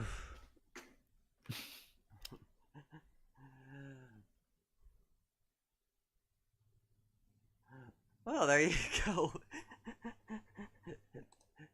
That is the 15 mistakes that the MCU made, and whew, boy,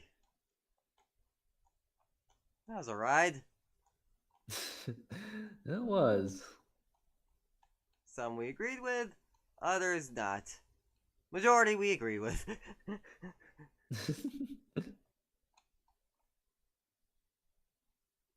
Well, now I'm curious if they have one for the DCEU, because I know there's a lot of mistakes they made with that when they were still doing that. Oh, a whole laundry list of problems. Mistakes in the DCEU. Let me see if I can. And one of them is immediately somebody's TED Talk.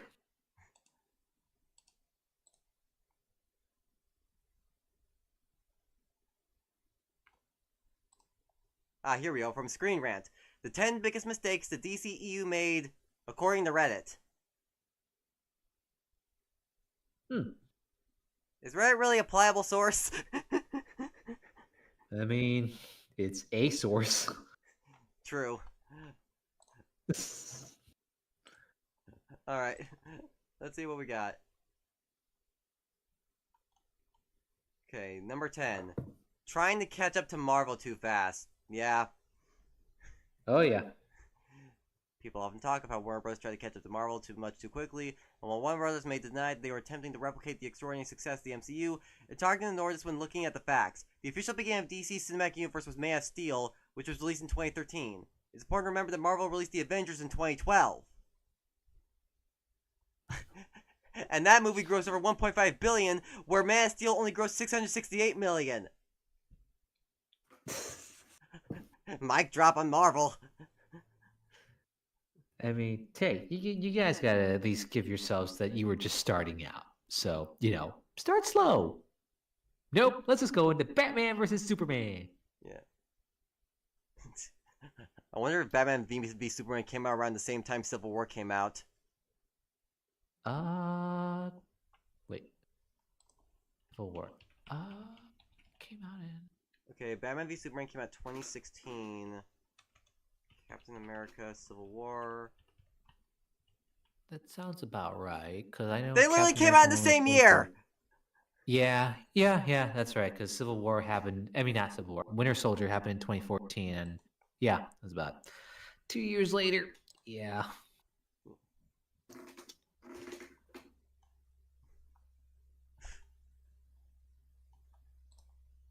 Oh. Batman v Superman came out in March of 2016.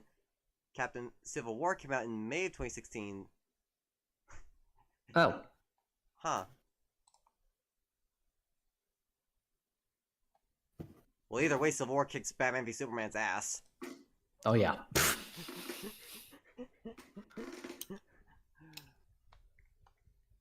Civil War was a nice palate cleanser. Yeah. Number 2. Beginning with an old Batman. Interesting. Batman is easily one of DC's all-time greatest Yeah. characters and Oh, easily sorry. one of the most recognizable superheroes worldwide. The character's continued popularity can be seen recently in the widespread Batman's great, Batman's great, Batman's great. When it came time to cast Batman, Zack Snyder's Batman v Superman, Snyder decided to go with an older and grizzled version of the character. While Snyder's version of the character became controversial for his lethal methods, the decision to begin the DCEU with an alright age Batman was something which many Redditors pointed out as being flawed.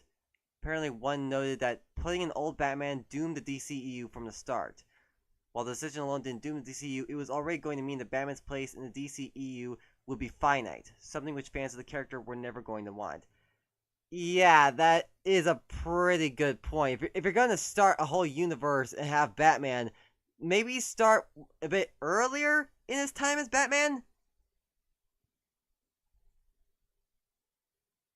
Yeah, I would agree. I mean, because knowing that they basically wanted to model this version of Batman after Frank Miller's Dark Knight the Dark Knight Returns Batman, it just feels so dissonant, considering that we're matching this type of Batman up with a Superman that just started out. Yeah, that's I kind of don't think it was ever gonna work. yeah, that makes no sense. You can't have an old Batman and a young Superman at the same time. That's bogus. Eh,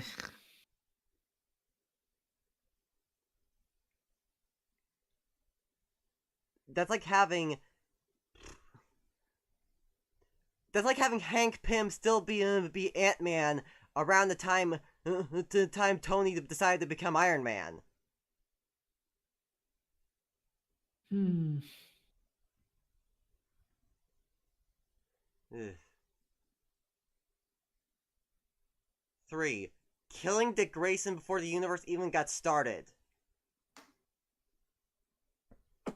Oh yeah. Was that supposed to be Dick Grayson's Robin or Jason Todd's? I don't know. For all we know, it could be Damian Wayne's Robin. Yeah, for all we know. Yeah, I mean,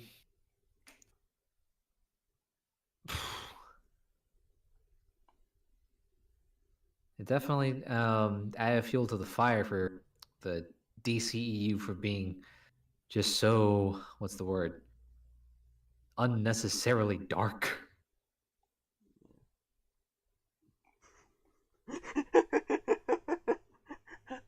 4. The Martha moment. Hey. Well, again, I can't say anything because I'm one of the idiots that did not even realize that, oh yeah, both their moms share the same name. Huh. I'm starting to feel like this entire list is just a bunch of slams against Batman v Superman. I'm not surprised.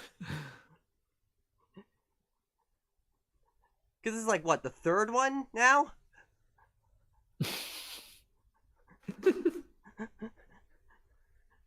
Oh my god. 5. Wonder Woman's final act. Okay, I'm gonna read this one. I'm curious.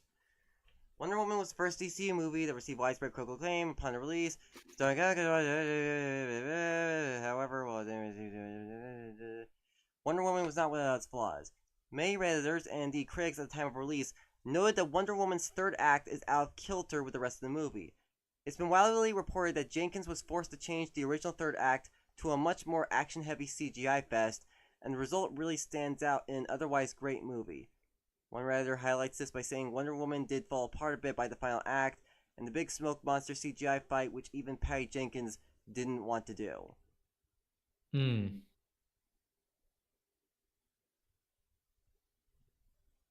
Yeah, it's been a while since I've seen the Wonder Woman movie. I barely remember that last fight, to be honest.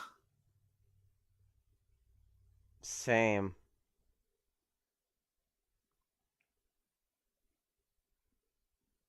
Hmm. Okay. 6. Not giving Ben Affleck a solo Batman movie. Yeah. Yeah. Hmm. I was just looking at. That's funny you mentioned that because I was just looking at some concept art. His the Batman would have looked like, and it's a shame that we never got a movie to explore that. Yeah. Yeah. And it really would have been cool to see more of Joe Manganiello's Deathstroke because he looked pretty cool. Hmm. Um,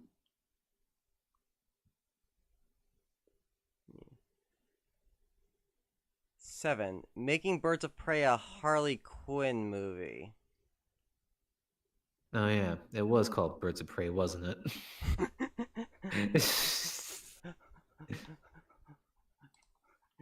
Wait, doesn't it have 2 titles?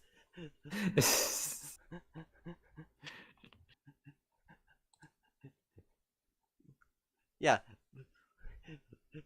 Birds of Prey and the Fantabulous Emancipation of One Harley Quinn, also known as Harley Quinn Birds of Prey, or simply Birds of Prey. Which one is it? I don't know, man. But even that movie, I barely remember. I don't even know if I watched. Honestly, the only thing I keep remembering back, only because it was somewhat of a plot point, was just that breakfast sandwich. All I remember is that I wanted one of those. Hmm. 8. Killing Superman too quickly. Hmm. Did they kill Superman in Justice League? No, I think they're still talking about Batman v Superman. Oh. Wow, I must have really repressed that. Yeah, no, I mean the way it was it Superman ended up killing that Doomsday thing with the kryptonite spear that Batman made, and then Superman ended up getting impaled by one of the major spikes on Doomsday.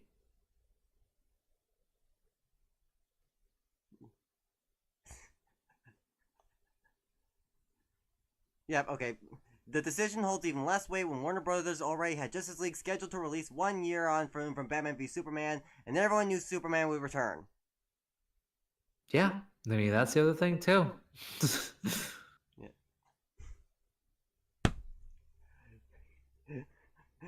Batman v Superman Slam number what? 75? The characterization of Lex Luthor! Oh my god. Cringiest depictions of Luther we ever got. Yep. It's a shame too, because I feel like under the right circumstances, Jesse Eisenberg could have been a great Lex Luthor. Maybe I don't know. It's still a little hard to separate him from his social network movie role. Yeah. I mean, I don't know. I feel like under the right direction, it could work. Maybe.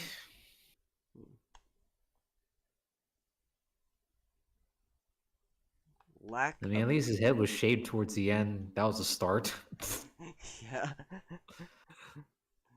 Lack of a unifying vision. This is number 10. The biggest issue that plagued the DCU from the very beginning is the lack of a unifying vision. Whereas the MCU has had Kevin Feige from the very start guiding the trajectory of the universe, Warner Brothers didn't have this for the DCEU.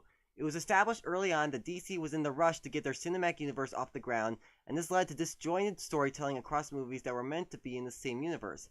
It's at the point now where Warner Brothers has kind of given up on the idea of a centralized universe, with movies like Joker and The Batman occupying a different space to Aquaman and The Flash. One writer states as well by saying DC absolutely should have a big universe and not just one-off projects that don't connect to anything.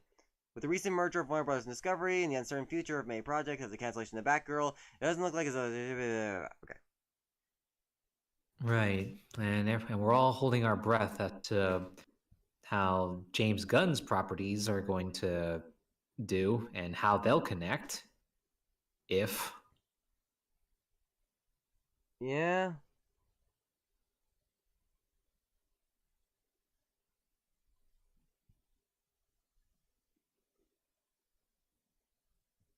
Honestly, I feel like James Gunn could work if they give him superheroes to work on, like, say, Plastic Man. I would love to see his take on Plastic Man. Yeah.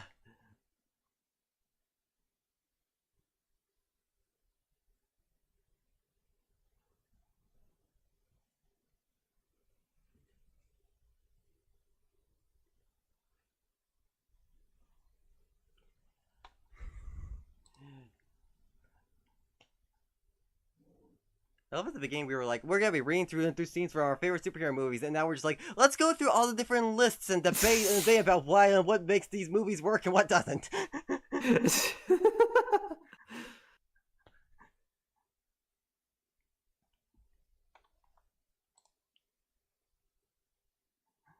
Well, I guess we kind of forgot that, or I guess we didn't quite realize that these lists would take up quite a bit of time just discussing them. Yeah.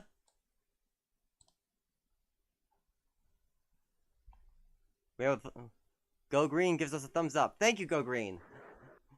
Thank you. Thumbs ups are always good. I think.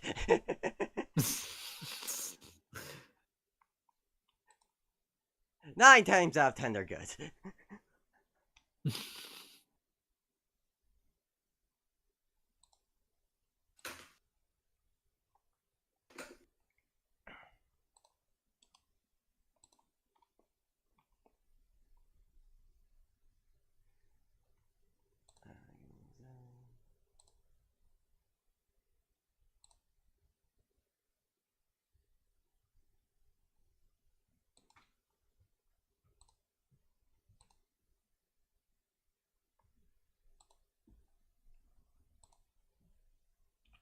Well, as long as we're derailed, there actually is one YouTube channel that I think will be interesting to get into. You ever heard of Brian Seeker? Sounds familiar. Okay, basically I know him from doing a lot of videos on his channel, where basically what he does is he does fan casts, where it's like fan casting for a Batman movie, fan cast for a live action Simpsons series. He does a lot of them. I remember. I might have come across those videos. Or similar videos, anyway. Yeah. Well, I thought it'd be interesting to get into some of them for this, because I know he's got two that I think would be interesting. I think 2 playlists I'm seeing here. We have recasting. Okay. We have recasting Batman and recasting for the MCU. I will let you decide which one we should go into. Hang on, I'm getting a coin.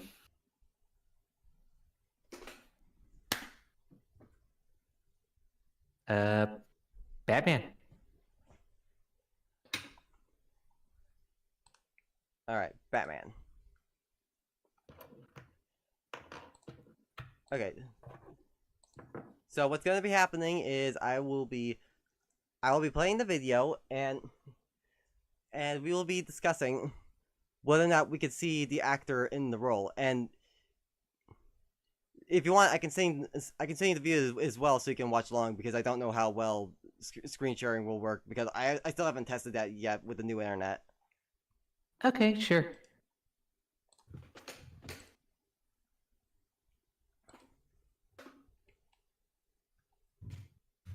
All right, there you go. All right, thank you. All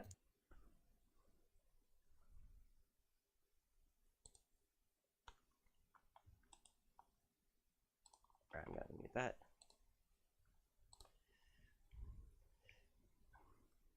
All right, right? Ready. Okay, 3, 2, 1, let's go. Batman is a franchise that has been rebooted and reimagined way too many times to count. It has had some A-list actors don that cape and either turn into a meme or a staple of the franchise. It seems like there's no stopping the Man-Bat, and they're pretty much going to be making films till Kingdom Come. I mean, even the Batman trailer is incredible, and it has me more excited than ever to see this take on Batman. Still, after the Batman is come and gone, we're going to see a new take on the classic character. Since on this channel we cast and recast potential franchise reboots or live actions, it seems fitting that we do Batman. Not only Batman, but a potential franchise within the Batman universe, but one that has a specific take, much like the Batman. Now, the most recent iteration of this character being in the Batman has gone with the Cape Crusader being in his second year of wearing the cape. And it's going to pretty much show Batman from scratch and being very young. One would argue that they would change it up the next time we tackle the character. Therefore, I'm going to cast Batman how I actually like him best. In his 40s, grizzled and lived in. I want to explore some wonderful storylines that we've yet to see in live action,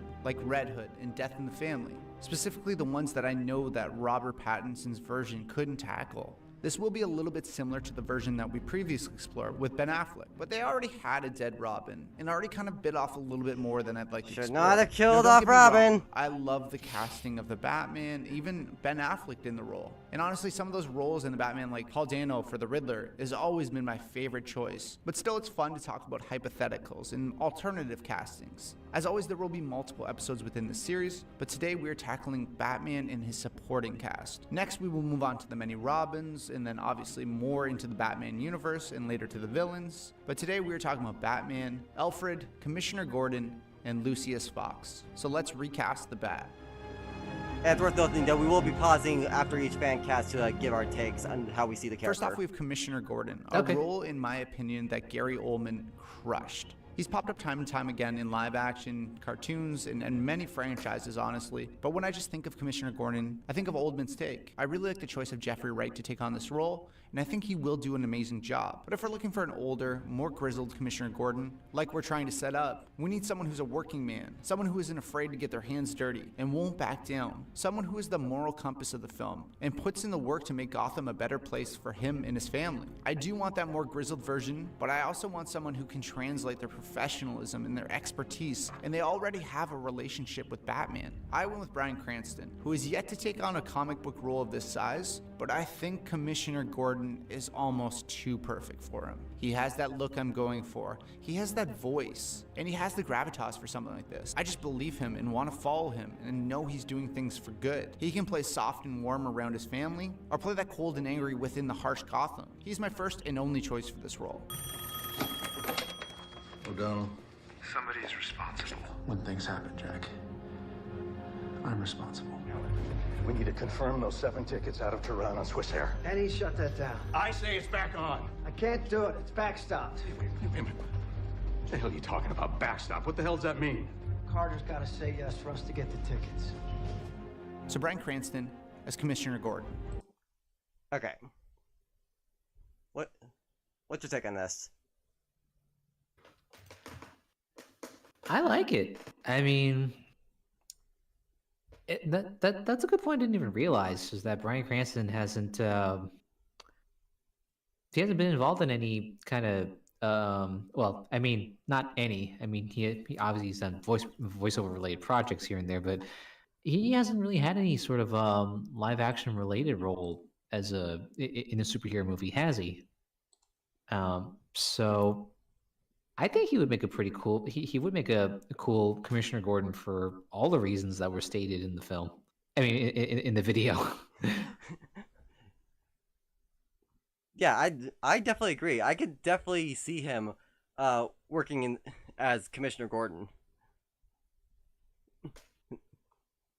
I mean, Bryan Cranston himself, has such range. I mean, more range than we thought was possible. I mean, ever since Breaking Bad really put him on the map, and then he just skyrocketed from there. Oh yeah, definitely. All right, let's see what's next. Okay.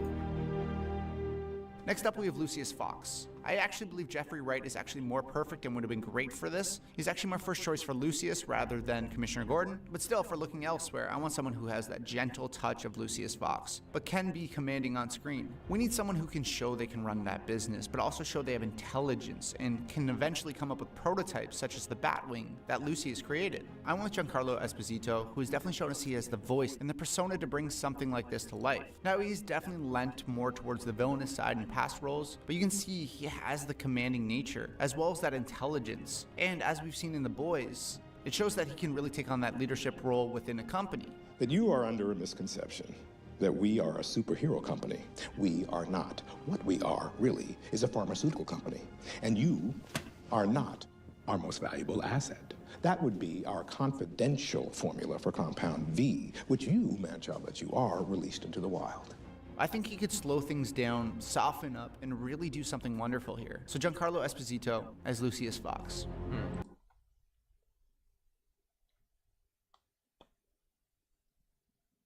Did you just pause the video? Yeah. Okay, I did too.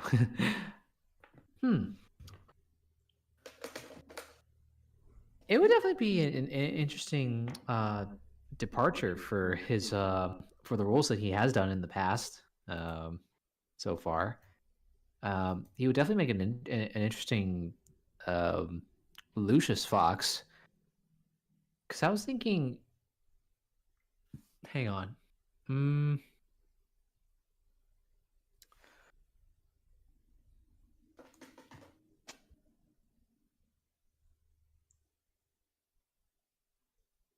One second. Sorry, my internet's acting up. All good.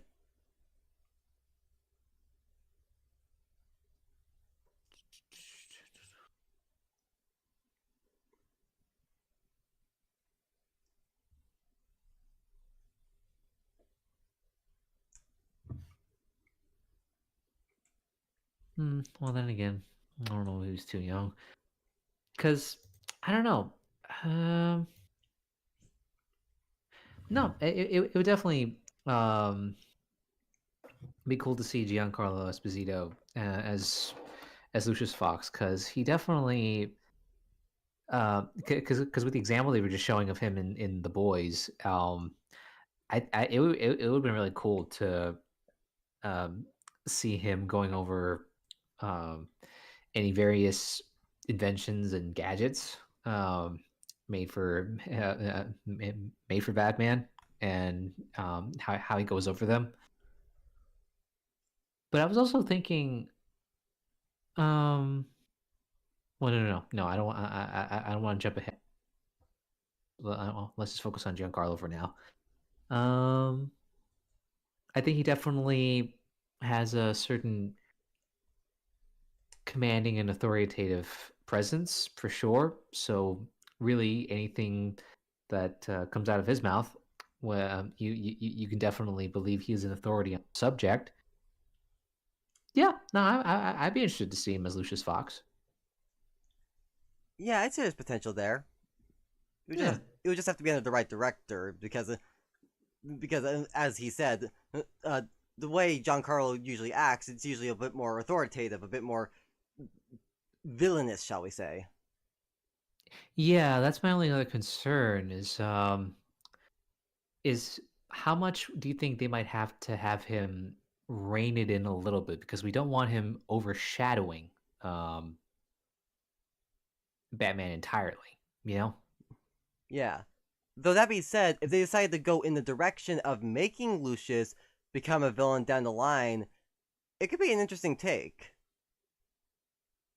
Maybe, but I don't know. But then I feel like that's just going to be playing into, well, potentially typecasting Giancarlo Esposito. Yeah, true.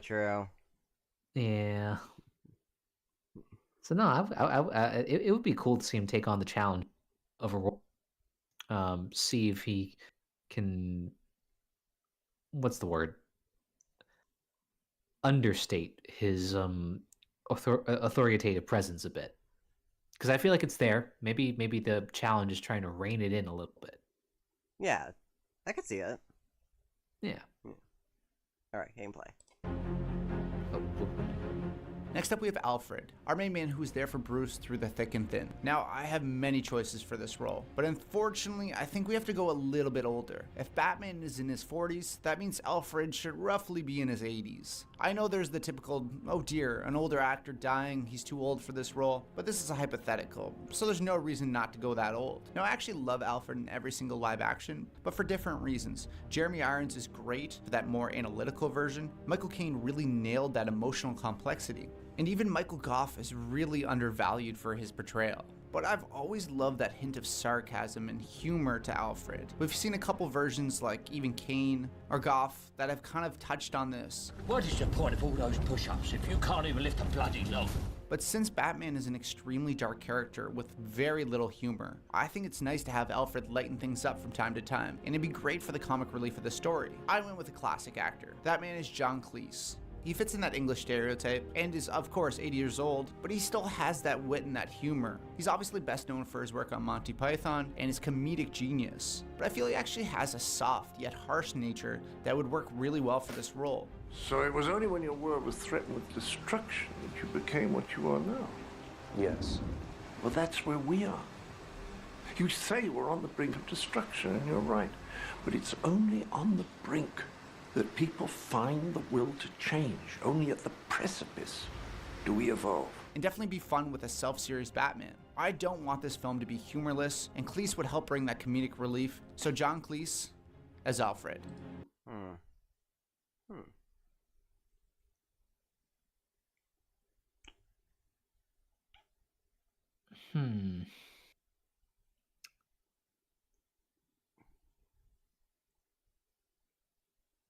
I'm gonna be honest. I don't know if I can see Cleese in the role.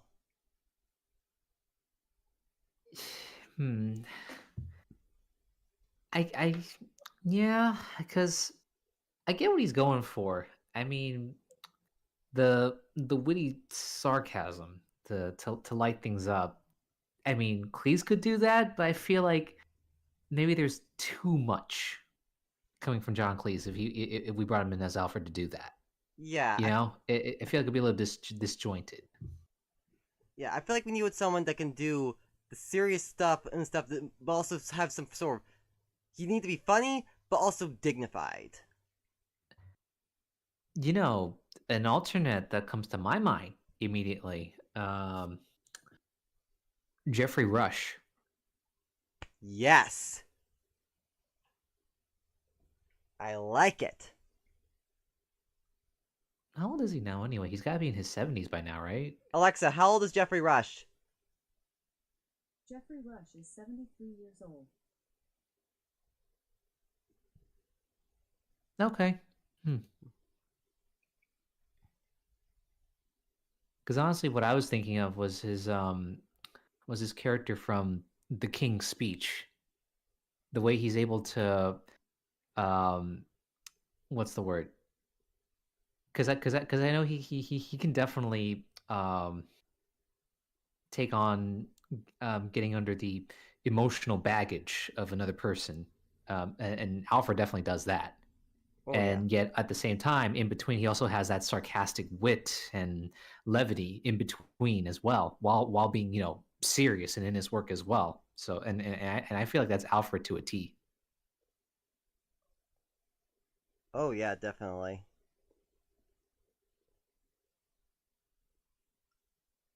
Honestly, thinking about it, if he grew out the facial hair and he had the right makeup, a close third could maybe be Anthony Hopkins. I don't know.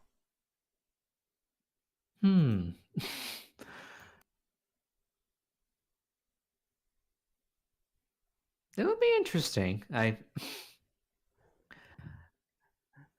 don't know. Maybe I'm reaching there. Well, hang on. Let's take a moment and think, because I'm trying to think of other similar roles he might have been in. Because I know one of the roles that we tend to think of when it comes to Anthony Hopkins, Hannibal Lecter. Yeah. But also remember that he also played, well, Zorro in, you know, the Mask of Zorro, and then he later on took on a more mentor role to train Antonio Banderas's Zorro. So, I can see elements from there translating over into a different version of Alfred. Yeah. Plus, I've seen like a couple interviews where he definitely comes across pretty funny.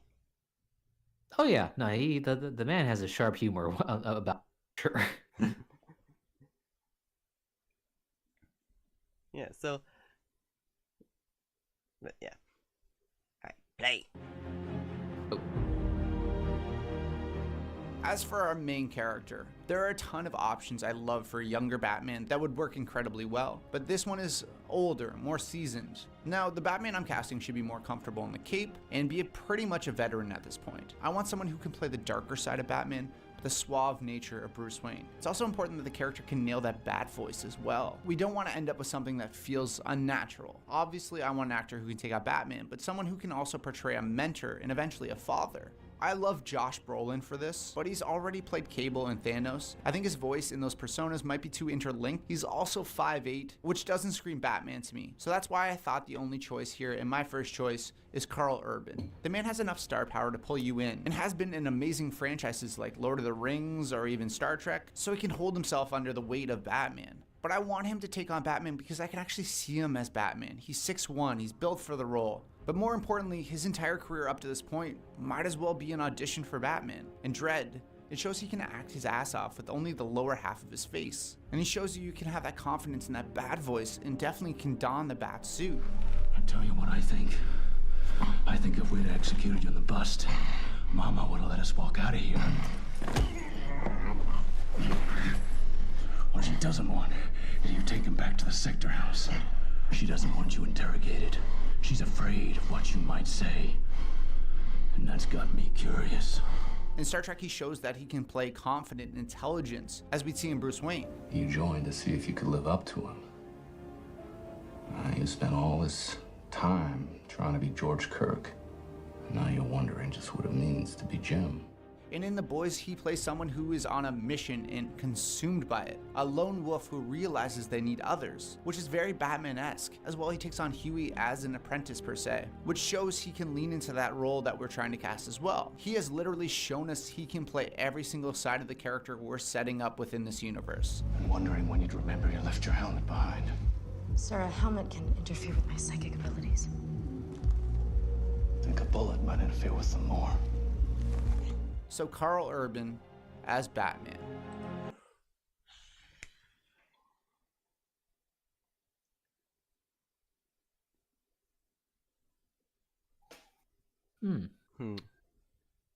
Okay. I mean, I can see the argument, and yeah, I kind of forgot about Dredd. I didn't see the movie, but from the clip that he did show as an example, I think it translates pretty well. Yeah. And also, I did not realize that Josh Brolin's 5'8", and Karl Urban is the guy who's 6 feet tall. I actually thought it was the other way around. Yeah, I can see it. But then again, I've never met them in real life, so I wouldn't know for sure. So yeah. And you can also take it by the Michael Keaton argument in that if you were to take off the mask, you would never suspect that Karl Urban is Batman. Yeah, true. Yeah, just looking at him, you wouldn't you definitely wouldn't suspect at all. I mean, especially if we're contrasting. Well, definitely when you can definitely see the contrast. So obviously between his role as Judge Dredd and then and in Star Trek, I mean the differences are practically night and day. Pun not intended. Night and day. I am the night.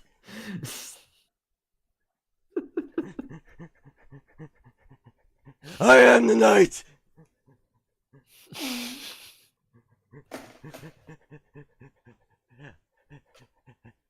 My parents took me in the night. They're on a farm, a happy farm, where they make buttermilk. They romp and play. Let's have a bit of dreams. They send me emails.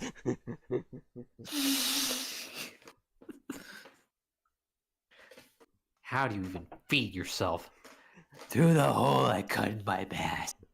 Originally, it was just hard to breathe.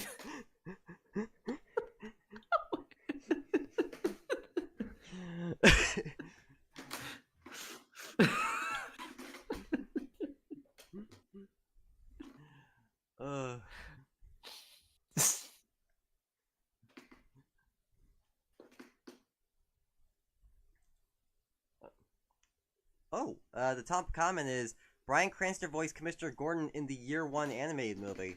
Huh. Oh shit, that's right. Oh my god, I completely forgot about that. I knew he's done superhero-related voiceover roles. I completely forgot he did play Commissioner Gordon in that Batman animated movie. Huh. How about Yeah. that? Yeah, no.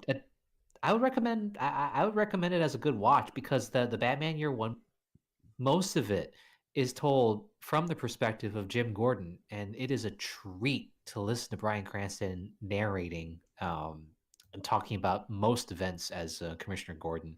It's awesome. Yeah? Okay.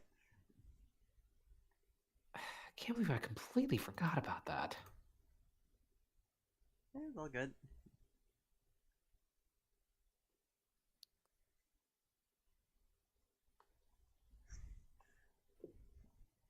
Do we want to do the next one? What's the next one? Recasting every Robin. Oh,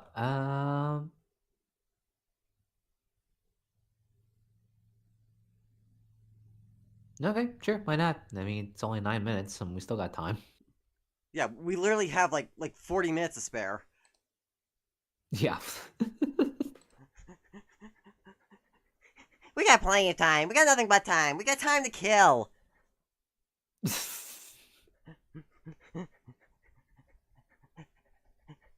Literally, I got time tied up in the corner. I got a gun. We gotta kill time. Morty, I have time tied up in my basement, and we have to kill him. We have to kill time. Morty, we gotta kill the concept of time. Rick, when people say we have time to kill, this isn't what they mean. No, you don't understand, Morty. If we kill this son of a bitch, then time's just not gonna make any sense anymore. Why we want it? Why elongate it? But that's the beauty of it, Morty. It's a human construct. If we kill time, we're not going to destroy the entire universe. We're just going to kill time. We're going to kill time, Morty.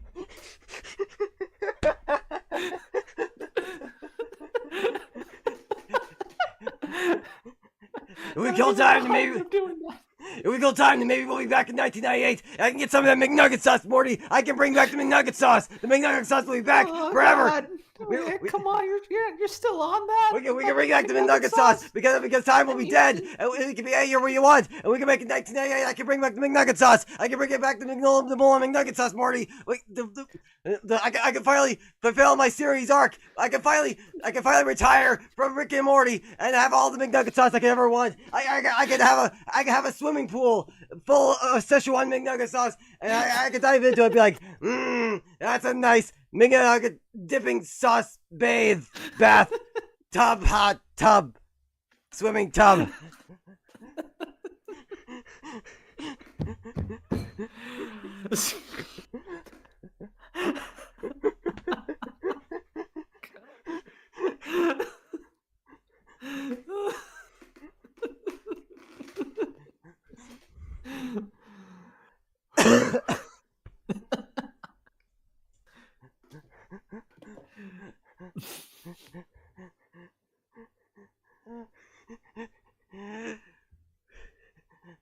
I can make a new plant. I could call it the Szechuan plant. Where there's nothing with Szechuan plant sauce people.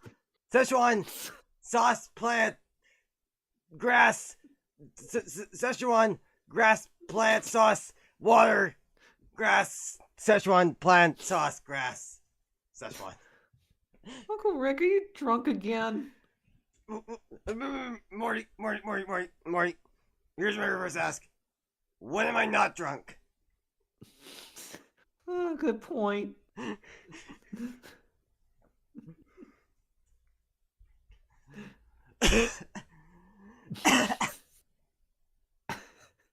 You okay, dude?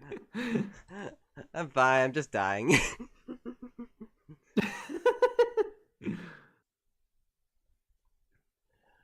Woo. Woo.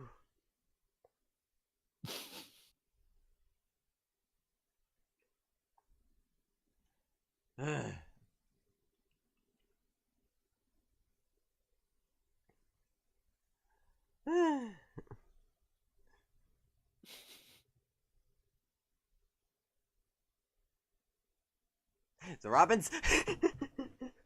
All right. All right, 3, 2, Let me know 1. when you're about to play it. And I'm playing it.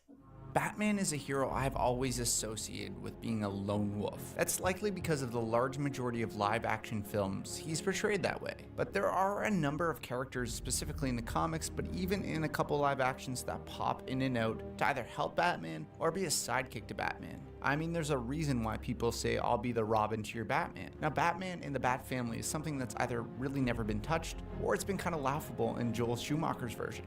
But the potential is definitely there. Bringing them into live action would not only give us a fresh idea, but it also gives us an opportunity to explore some amazing storylines. As I mentioned in the last video, Red Hood has always been on the top of my list for favorite Batman stories, and it really needs to be brought into a live action. A lot of these casting decisions are for that Red Hood film if it would come into fruition, so Red Hood as if it's a major storyline, as well as the other Robins for their own potential storyline. But before we get started, I want to thank today's sponsor, Skillshare. Skipping. I don't care about your sponsorship. I don't care. I don't care. I do not care. Looks like we skipped to about 2 minutes and 1 second. Yep, that looks about right. All right, and play. As for the castings, we are taking on the sidekicks of the Bat. So today we're talking about Nightwing, Red Hood, Tim Drake, Carrie Kelly, and Damian Wayne. So let's recast the Bat family. I keep forgetting Carrie Kelly was a Robin that existed. First up, we have the first Robin. But in the universe I'm setting up, I actually want him to already don the mantle of Nightwing. Now, Nightwing at this point should be in his late 20s to early 30s and be really separated from Batman. He should be his own man and not really even a Robin at all. Now, Dick Grayson's story, of course, parallels Batman himself, and Batman was there to mentor him. If I'm doing my ideal scenario and we're tackling Red Hood first, his storyline would be kind of sidelined, and Nightwing would be a little bit less important. But I still want to have him as a constant throughout the films, just not a main player, more of an equal to Batman rather than someone he's training. Because of this, I don't think we really need an A-list actor for this to work, rather than someone who can show up, help Batman, hold his own in those fight scenes, and then really go back into the shadows. I went with Luke Pasqualino, who is far from being a household name. He has the acrobatic nature as well as being a badass to really take on Nightwing. He was unbelievable in Snowpiercer in pretty much a mute role. You can definitely see through those action scenes he has the physicality to bring this to life.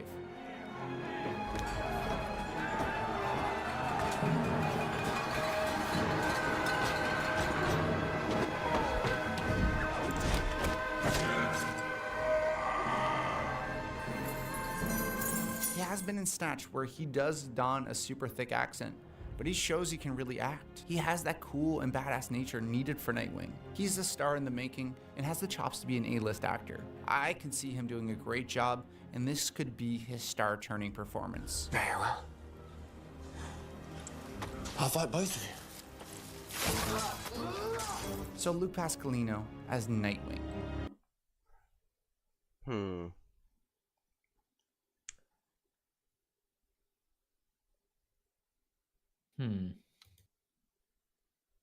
I mean, I don't feel I can say too much just because I'm not very familiar. I mean, it seems like he make a pretty solid argument, from what we've seen. I mean, at least he does look like he can take on the physicality of the role. But I don't know. Because from at least from what it sounds like from the context of the video, Nightwing would have Nightwing's role would be more minimized compared to the other Robins. It sounds like he's trying to cast. So Yeah, Jason Todd especially, considering it's called the film he wants is Under the Red Hood. yeah, and I feel like with the and that's why much earlier I was asking for the DCEU, asking which Robin was killed. Is it Jason Todd? Because I feel like if they were able to continue with their own plans for the solo Batman movies, I feel like Jason Todd would have been a story. The Red Hood story would have been something they would have liked to have adapted if things continued on. But anyway, maybe that's why so many people say that Dick Grayson is the one that died. Maybe. Yeah.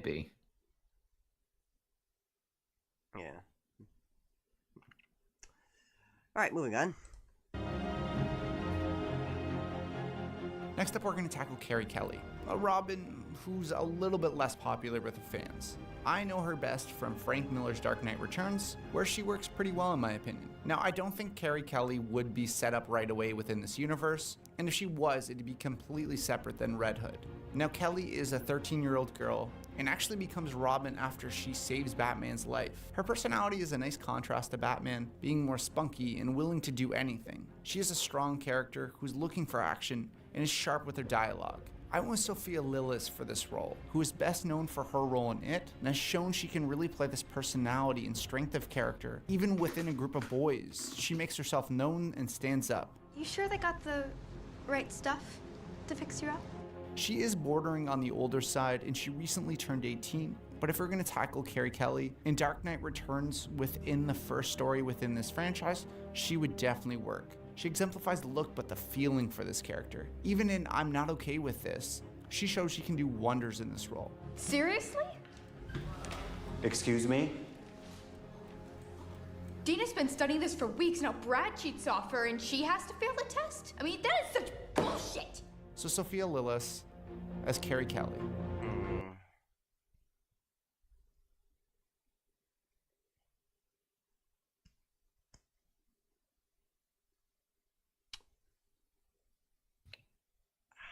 I mean, I guess I can see her kind of inhabiting the role, but I don't know. It's kind of weird to be having Carrie Kelly in there all of a sudden.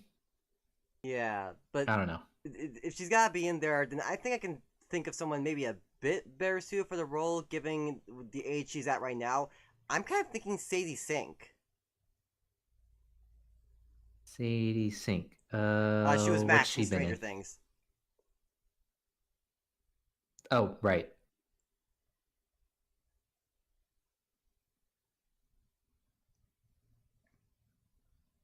Yeah. I mean, that's the main thing I know her from. I feel like she could take the role pretty well. Yeah.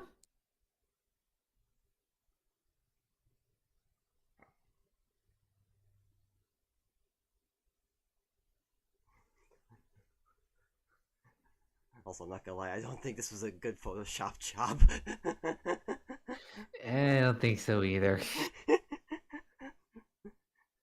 All due respect meant to Brian, I've seen better Photoshop work, especially from him.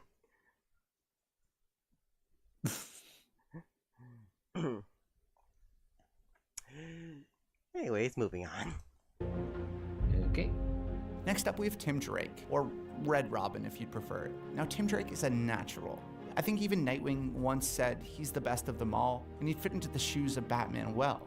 But if we're talking about Drake's personality, he's a little bit of a workaholic. He's a little obsessive. The way I want to take him is someone who takes his job uber seriously. He not only hangs on Batman's every word, but also learns from him. He's resilient, but he's willing to put in the work. I want an actor who's on the younger side. It actually feels more that 16 years old, but I also need someone who has that experience and can also be crafted into that Batman archetype. If Timothée Chalamet was younger, I think he'd work incredibly well in this role, but he's now in his mid-20s and he's taking on very different projects. My choice is Lucas Jade Zooman, who's still a little bit more unknown. He still looks incredibly youthful and can play every side of this character that we want. I first saw him in 20th Century Women, where he really impressed, but it's when I saw him in Anne with an E that I knew he'd be great for this role. I think he'd really take a grounded approach to this role, but I think he could bring a lot of emotion. Perhaps the good doctor can tell us the answer. The answer is modifier, sir. And I managed to learn that with no extra time from you. He's definitely an up-and-coming talent, and he could bring the innocence as well as that dark nature to it. So Lucas Jade Zooman as Tim Drake.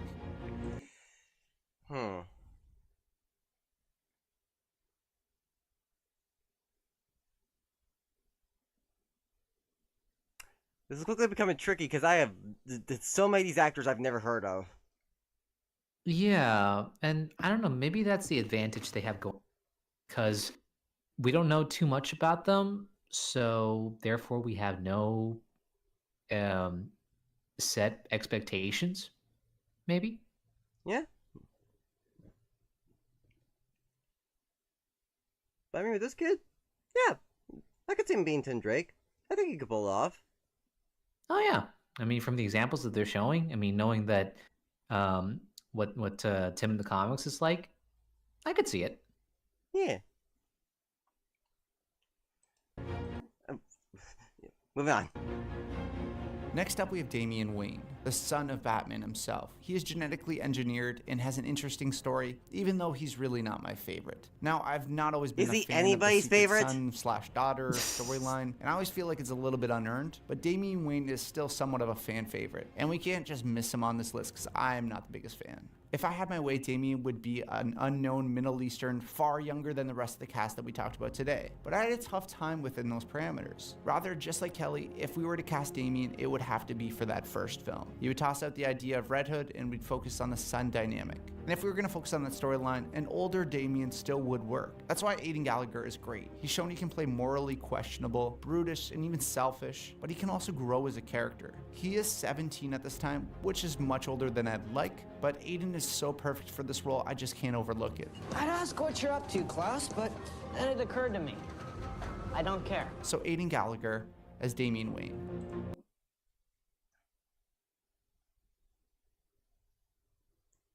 As someone who only just got into the Umbrella Academy, I'm just gonna say yes. I can definitely see it working. He definitely, from the clips I'm seeing, he can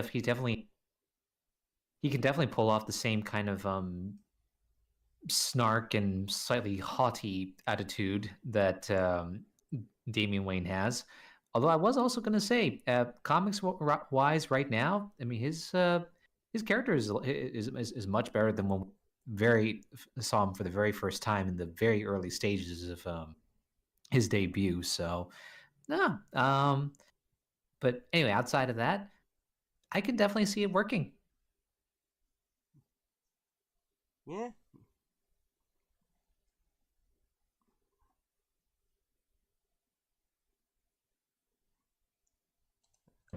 Alright, moving on. Okay.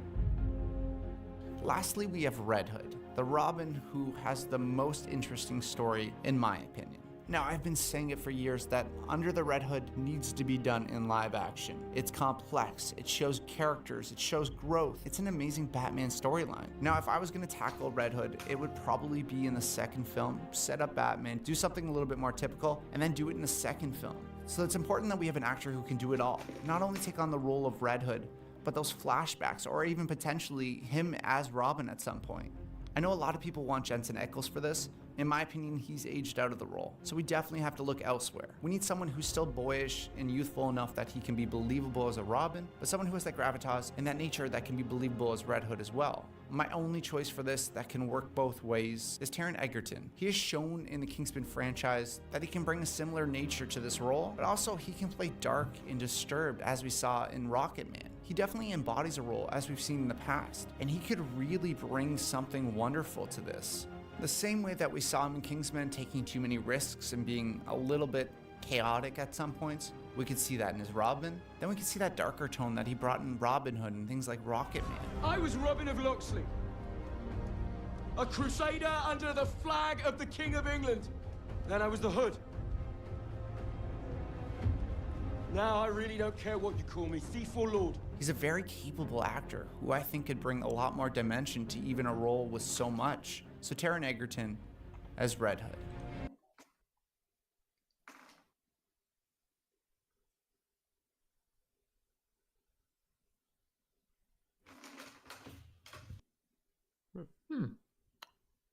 Not a bad idea. I mean, at this point, Taron Egerton, how old is he at this point now? Alexa, how old is Taron Egerton? Taron Egerton is 34 years old. Oh, just a little bit older than me. Okay. Well, I'm trying to think here, because yes, I think he can fulfill both that what was it, the boyish enough aspect to portray a Robin, and I guess he is at a good age if he needed to convey more of that, as they say, gravitas of a more weary and more unhinged older adult into the Red Hood role. And he definitely has the physicality for it. That's for sure. As we've seen in his Kingsman movies. So I'd be for it. I think it'd be interesting to see him as Red Hood. Because honestly, yeah, when it comes to a lot of the Robins in general, it's hard to think of actors right now, or at least for me anyway, relative to my own personal knowledge of what actors are popular these days and in the spotlight, who'd be a good fit for Robin. Yeah. In hindsight, it might have been a mistake to just go to the Robins, considering there's so many of these videos they did on the Batman villains. Oh yeah, true. Oh my god, yeah, there's part 2, 3, 4. Oh my god. Oh my god, does he ever stop? I mean, there's a lot of villains. Yeah. If we had all the time in the world, we go through them all. But we don't have all the time in the world. We only have like 20 minutes left. And with respect, I don't want to spend our remaining 20 minutes just deciding who we'd have cast in our make-believe Batman movie. Maybe we can switch gears and do something else. Yeah. Gears are being switched.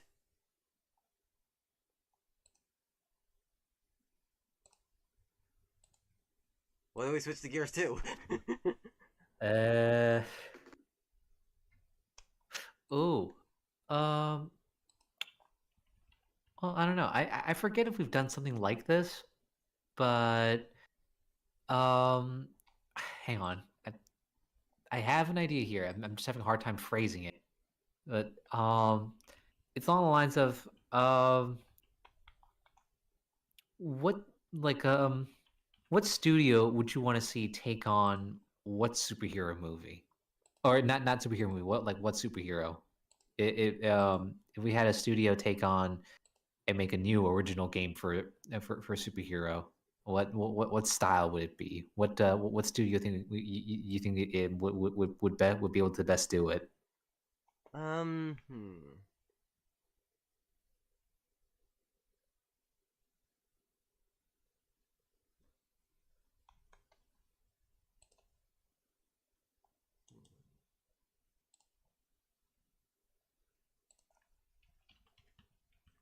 I mean, I guess it depends on the superhero. Yeah, I know. It's a very barely forming in my head.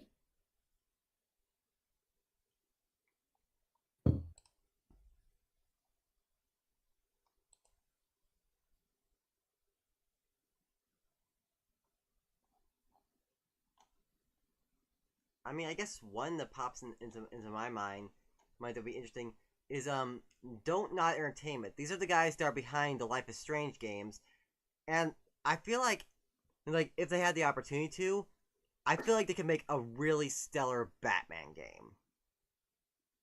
Really? Yeah. Like, would it all be from a first-person perspective, or? Yeah, I'd say so. Though I feel like it could also be interesting to maybe have it be a game mechanic where it focuses on different members of the Bat family. So like maybe we could, for a little bit we could play as Batman, another time we could play as Alfred, Dick, Nightwing, Batgirl. Like that could be a different look at a Batman game that isn't like what we've seen before. It wouldn't be like the Arkham games. It wouldn't be like the Telltale series. It'd be something original that they'd be doing with the for a game franchise. Hmm. Considering the studio and the game you just referenced, how would the game play out exactly? Like, is it more about uh, like like the detective side of things, or? Um, the detective side, yeah, but I feel like it'd also be going into how the Bat family kind of handles you know being a part of the Bat family. Like we don't really see a whole lot of how of Barbara's struggles being Batgirl or Dick being Nightwing. And we've seen a lot of Bruce being Batman. We've seen a lot of that, but not really a lot of the rest of the Bat family. Oh, okay. I see what you mean. So definitely something, well, definitely something significantly less action oriented, and definitely more of a in-depth character study, I guess.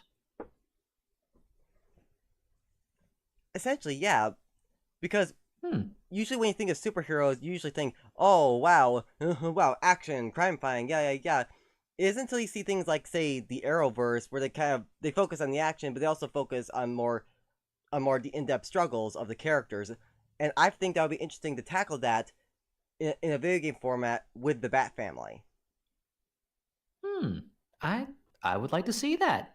Yeah. No, I think that's a really cool idea because I feel like that's definitely something that, well, one, it's a little bit hard to do, but since you put in the framework of and format of something like Life is Strange, I think it will be really cool to explore that, especially because definitely in the comics they've definitely taken their time to explore that with depending on who the focal point character is that they were exploring in the thoughts and in the mind of.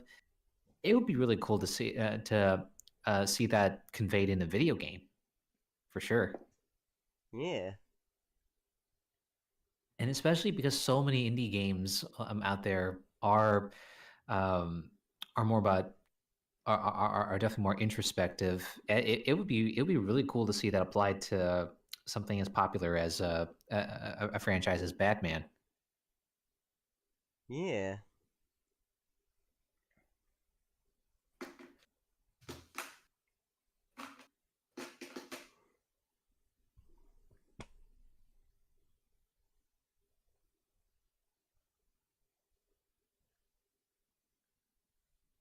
Another one that popped in my mind is Deadpool, but I don't think Donut would be good for that. I feel like with Deadpool, we would need a game company that knows how to handle like comedic, satirical video games. Hmm.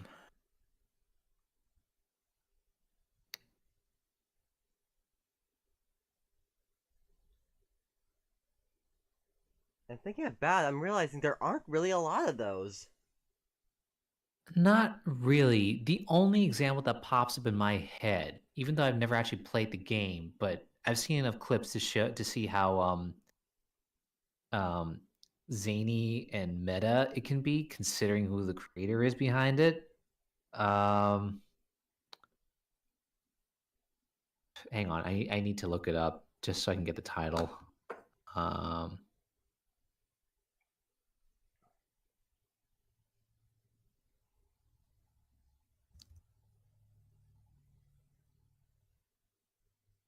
Hmm. At the well, hmm. Okay, I'm only drawing upon it as a framework, but um, you know the game High on Life, right? First time I'm hearing about it, I'm sorry to say.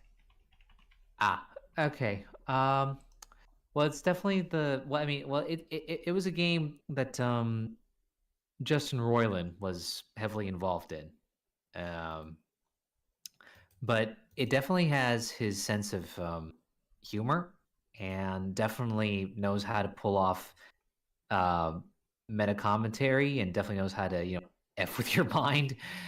And if you watch some clips of it, you definitely see by how well that style could translate into a Deadpool video game. Now, whether it's going to be played from a first person perspective or from a 3D perspective, definitely the people that developed this game um, would be able to tackle the style, the humor, and parody of it. Okay. Wait, are you talking about Squanch Games? I think so. I think that was the yeah, right. You're right. Squanch Games. Duh.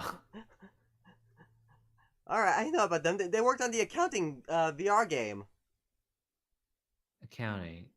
Oh yeah, right. I think I vaguely remember that one.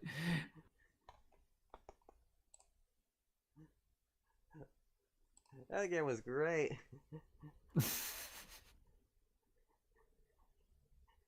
Fuck you! Fuck you, get out of here! Get the fuck out of here! Fuck you!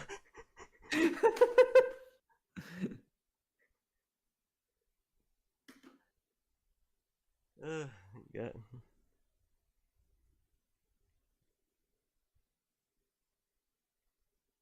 Hmm.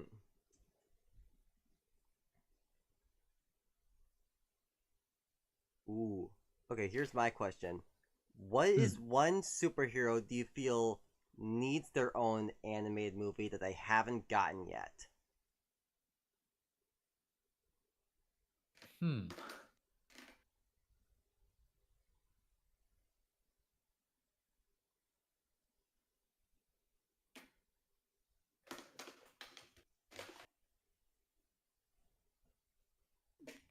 Trying to think, or at least I'm trying to make sure I'm not overtrading the most obvious choices that I've already had there.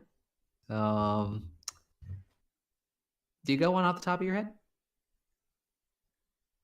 I think so, yeah.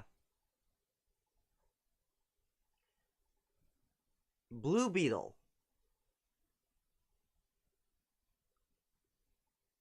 Last I checked, I don't think Blue Beetle has his own animated movie yet. Not his own. I mean, he's obviously showed up in animated series and projects, that's for sure.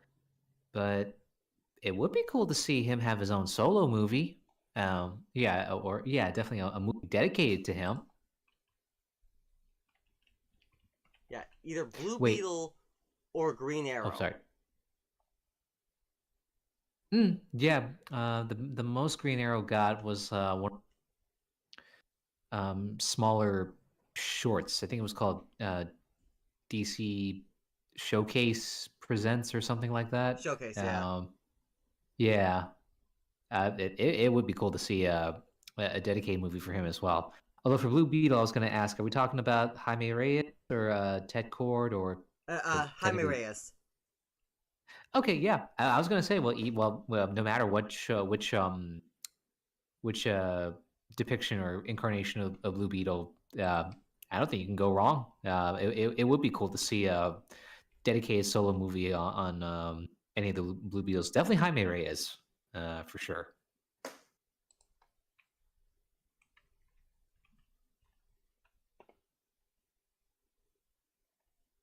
Yeah, definitely.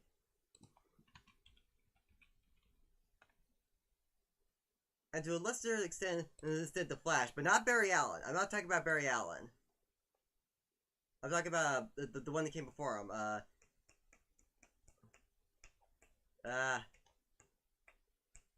Oh, are we talking about the The very first Flash. Yeah, blanking on his name. Yeah. I want to say Jay Garrick. Jay Garrick, thank you. Yes. It would be cool to explore Jay Garrick's story a bit more. I mean, especially if especially if we're talking about Jay Garrick movie that took place in, well, depends on how old we're talking that we want to explore, like World War One, World War II, or sometime after, like maybe during the 50s. Yeah, I'm definitely thinking 50s or maybe 60s. Yeah, no, I would love to see that for sure. Yeah. It's like so many people are used to seeing the red cowl that they forget there was a Flash that wore just a silver helmet. Yeah, and neat little thing I read up about him too was that he was also fast enough to be able to and precise enough with his molecule control that he could actually vibrate and move his face to such a degree that nobody would be able to recognize his face. Huh. Wonder why Barry never thought of that. Well, to be fair, it would be a while yet before Barry learned how to vibrate his molecules, period, which would enable him to pass through solid objects. I mean, yeah, but I'm just saying he wouldn't need to wear the mask if he learned that. Yeah, no, it would have been a cool trick to pull off in an emergency, but at the same time, he is fast enough that he could just, put something together on the spot if he needed to. Yeah. He's the fastest man alive. Oh, but okay, I can think of one. The Question. I want to see a dedicated noir animated film with The Question. Ooh, yeah, that'd be good. Actually, now I got my brand Squatch Games. How cool would it see to make them do a video game on Squirrel Girl?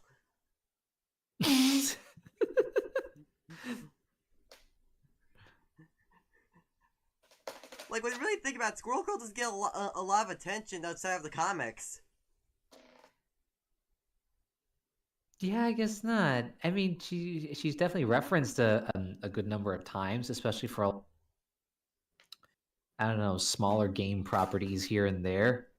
Yeah, it would be funny to see her fun and cool to see her have a larger foothold in a game.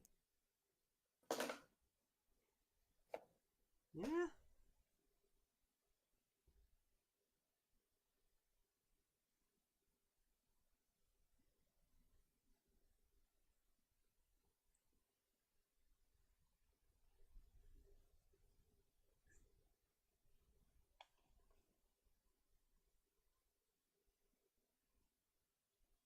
Well, for that matter, I know we talked about if James Gunn got his hands on him, but I'd be up for seeing a dedicated Plastic Man animated movie. Yeah, that'd be good. Yeah.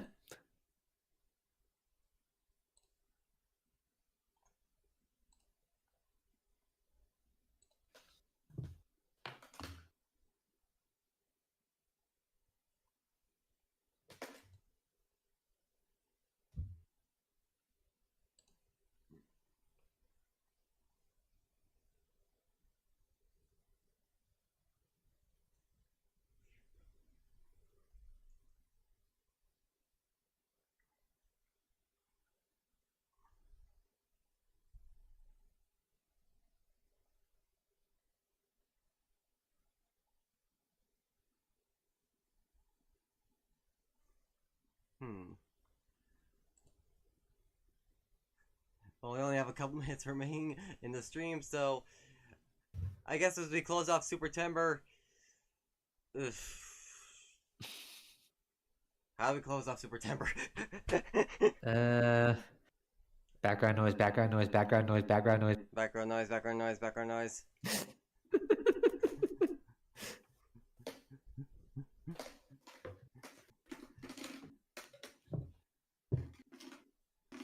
We're a lot less funny when we don't have the cat. I know. We need the cat. Yeah, we need sweat. Yes. A cat man. I'm a cat girl. I'm a cat woman. Wait, that's copyright infringed. Fuck.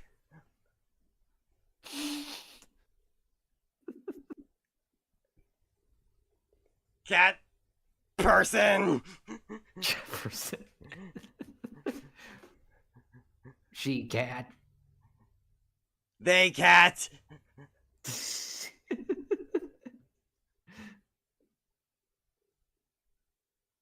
Cat. Kit. Cat. Wait, shit. Copyright again. Cat kit. There you go.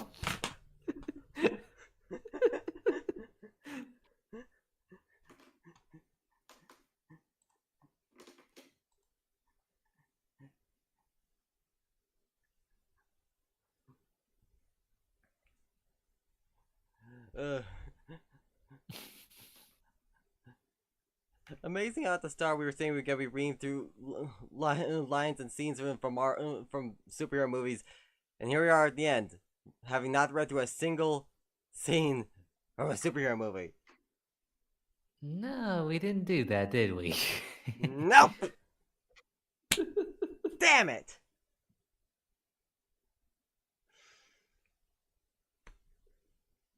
Well then.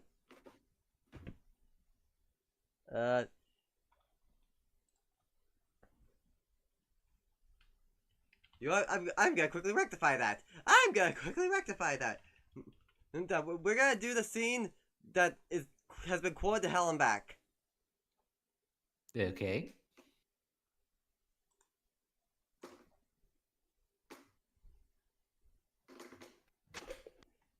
It's good. And you're gonna know exactly the scene once you see it. Alright. I'm hoping it'll fit in Discord. It will not fit in Discord. Okay, I'm gonna give it away the moment I send you the link, but you'll know what scene I'm talking about. Alright. Oh.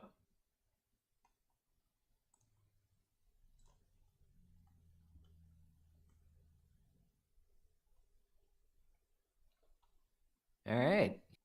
Let's see.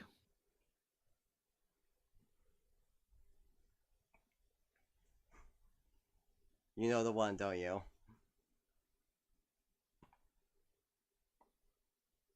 Hang on. I'm just trying to get to... Huh. Why is it taking so long?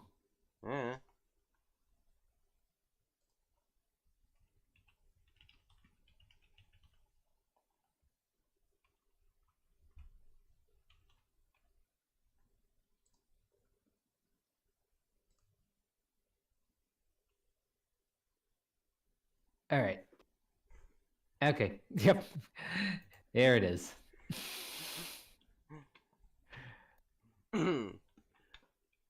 Knock, knock. Who's there? It's the police, ma'am. Your son has just been run over by a drunk driver. He's dead.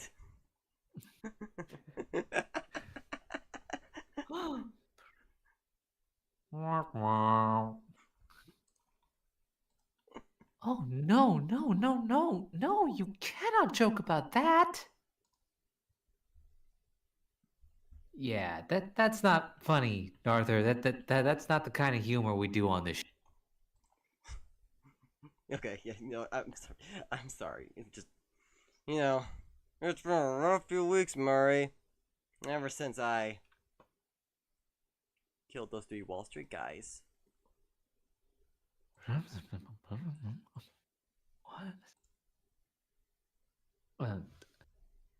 Okay, I'm waiting for the punchline. Oh, there is no punchline. It's not a joke. You're serious, aren't you? You're telling us you killed those 3 young men on the subway. Mm-hmm.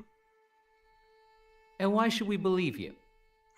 You got nothing left to lose. Nothing can hurt me anymore. My life is nothing but a comedy. Well, let me get this straight. You think that killing those guys is funny? I do. And I'm tired of pretending it's not. Comedy is subjective, Murray. Isn't that what they say? All of you, the system that knows so much, you decide what's right or wrong, the same way you decide what's funny or not. Get him off! Well, okay, I think I might understand that you did this to start a movement, to become a symbol. Come on, Murray. Do I look like the kind of clown that could start a movement? I killed those guys because they were awful. Everybody is awful these days. It's enough to make anyone crazy. Okay, so that's it. You're crazy. That's your defense for killing 3 young men. No. They couldn't carry a tune to save their lives. Why is everybody so upset about these guys?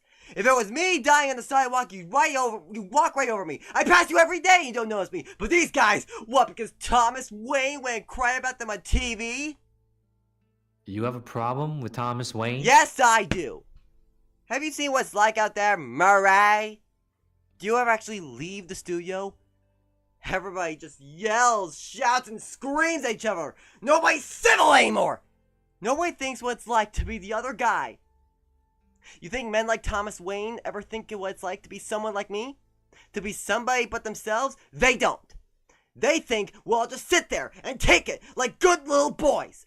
That we won't werewolf or go wild. You finished? I mean, there's so much self-pity, Arthur. You sound like you're making excuses for killing those young men. Not everybody, and I'll tell you this, not everyone is awful. You're awful, Murray. Me? I'm awful. Oh yeah? Well, how am I awful? Playing my video. Inviting me on the show.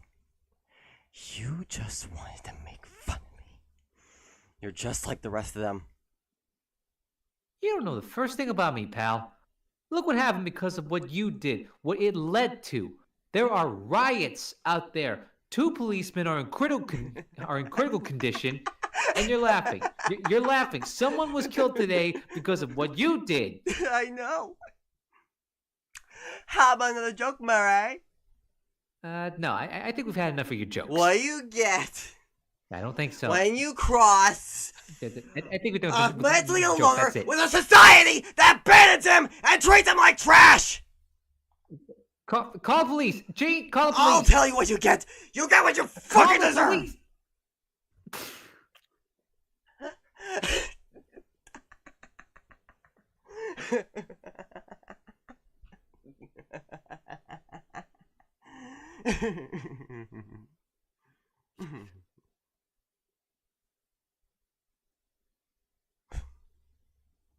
My word. Nicely done, man. Thank you.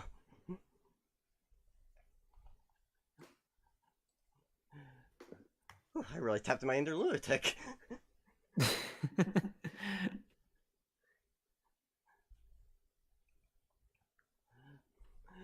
I guess we'll see you in October, folks. Yeah, see you in October, everybody.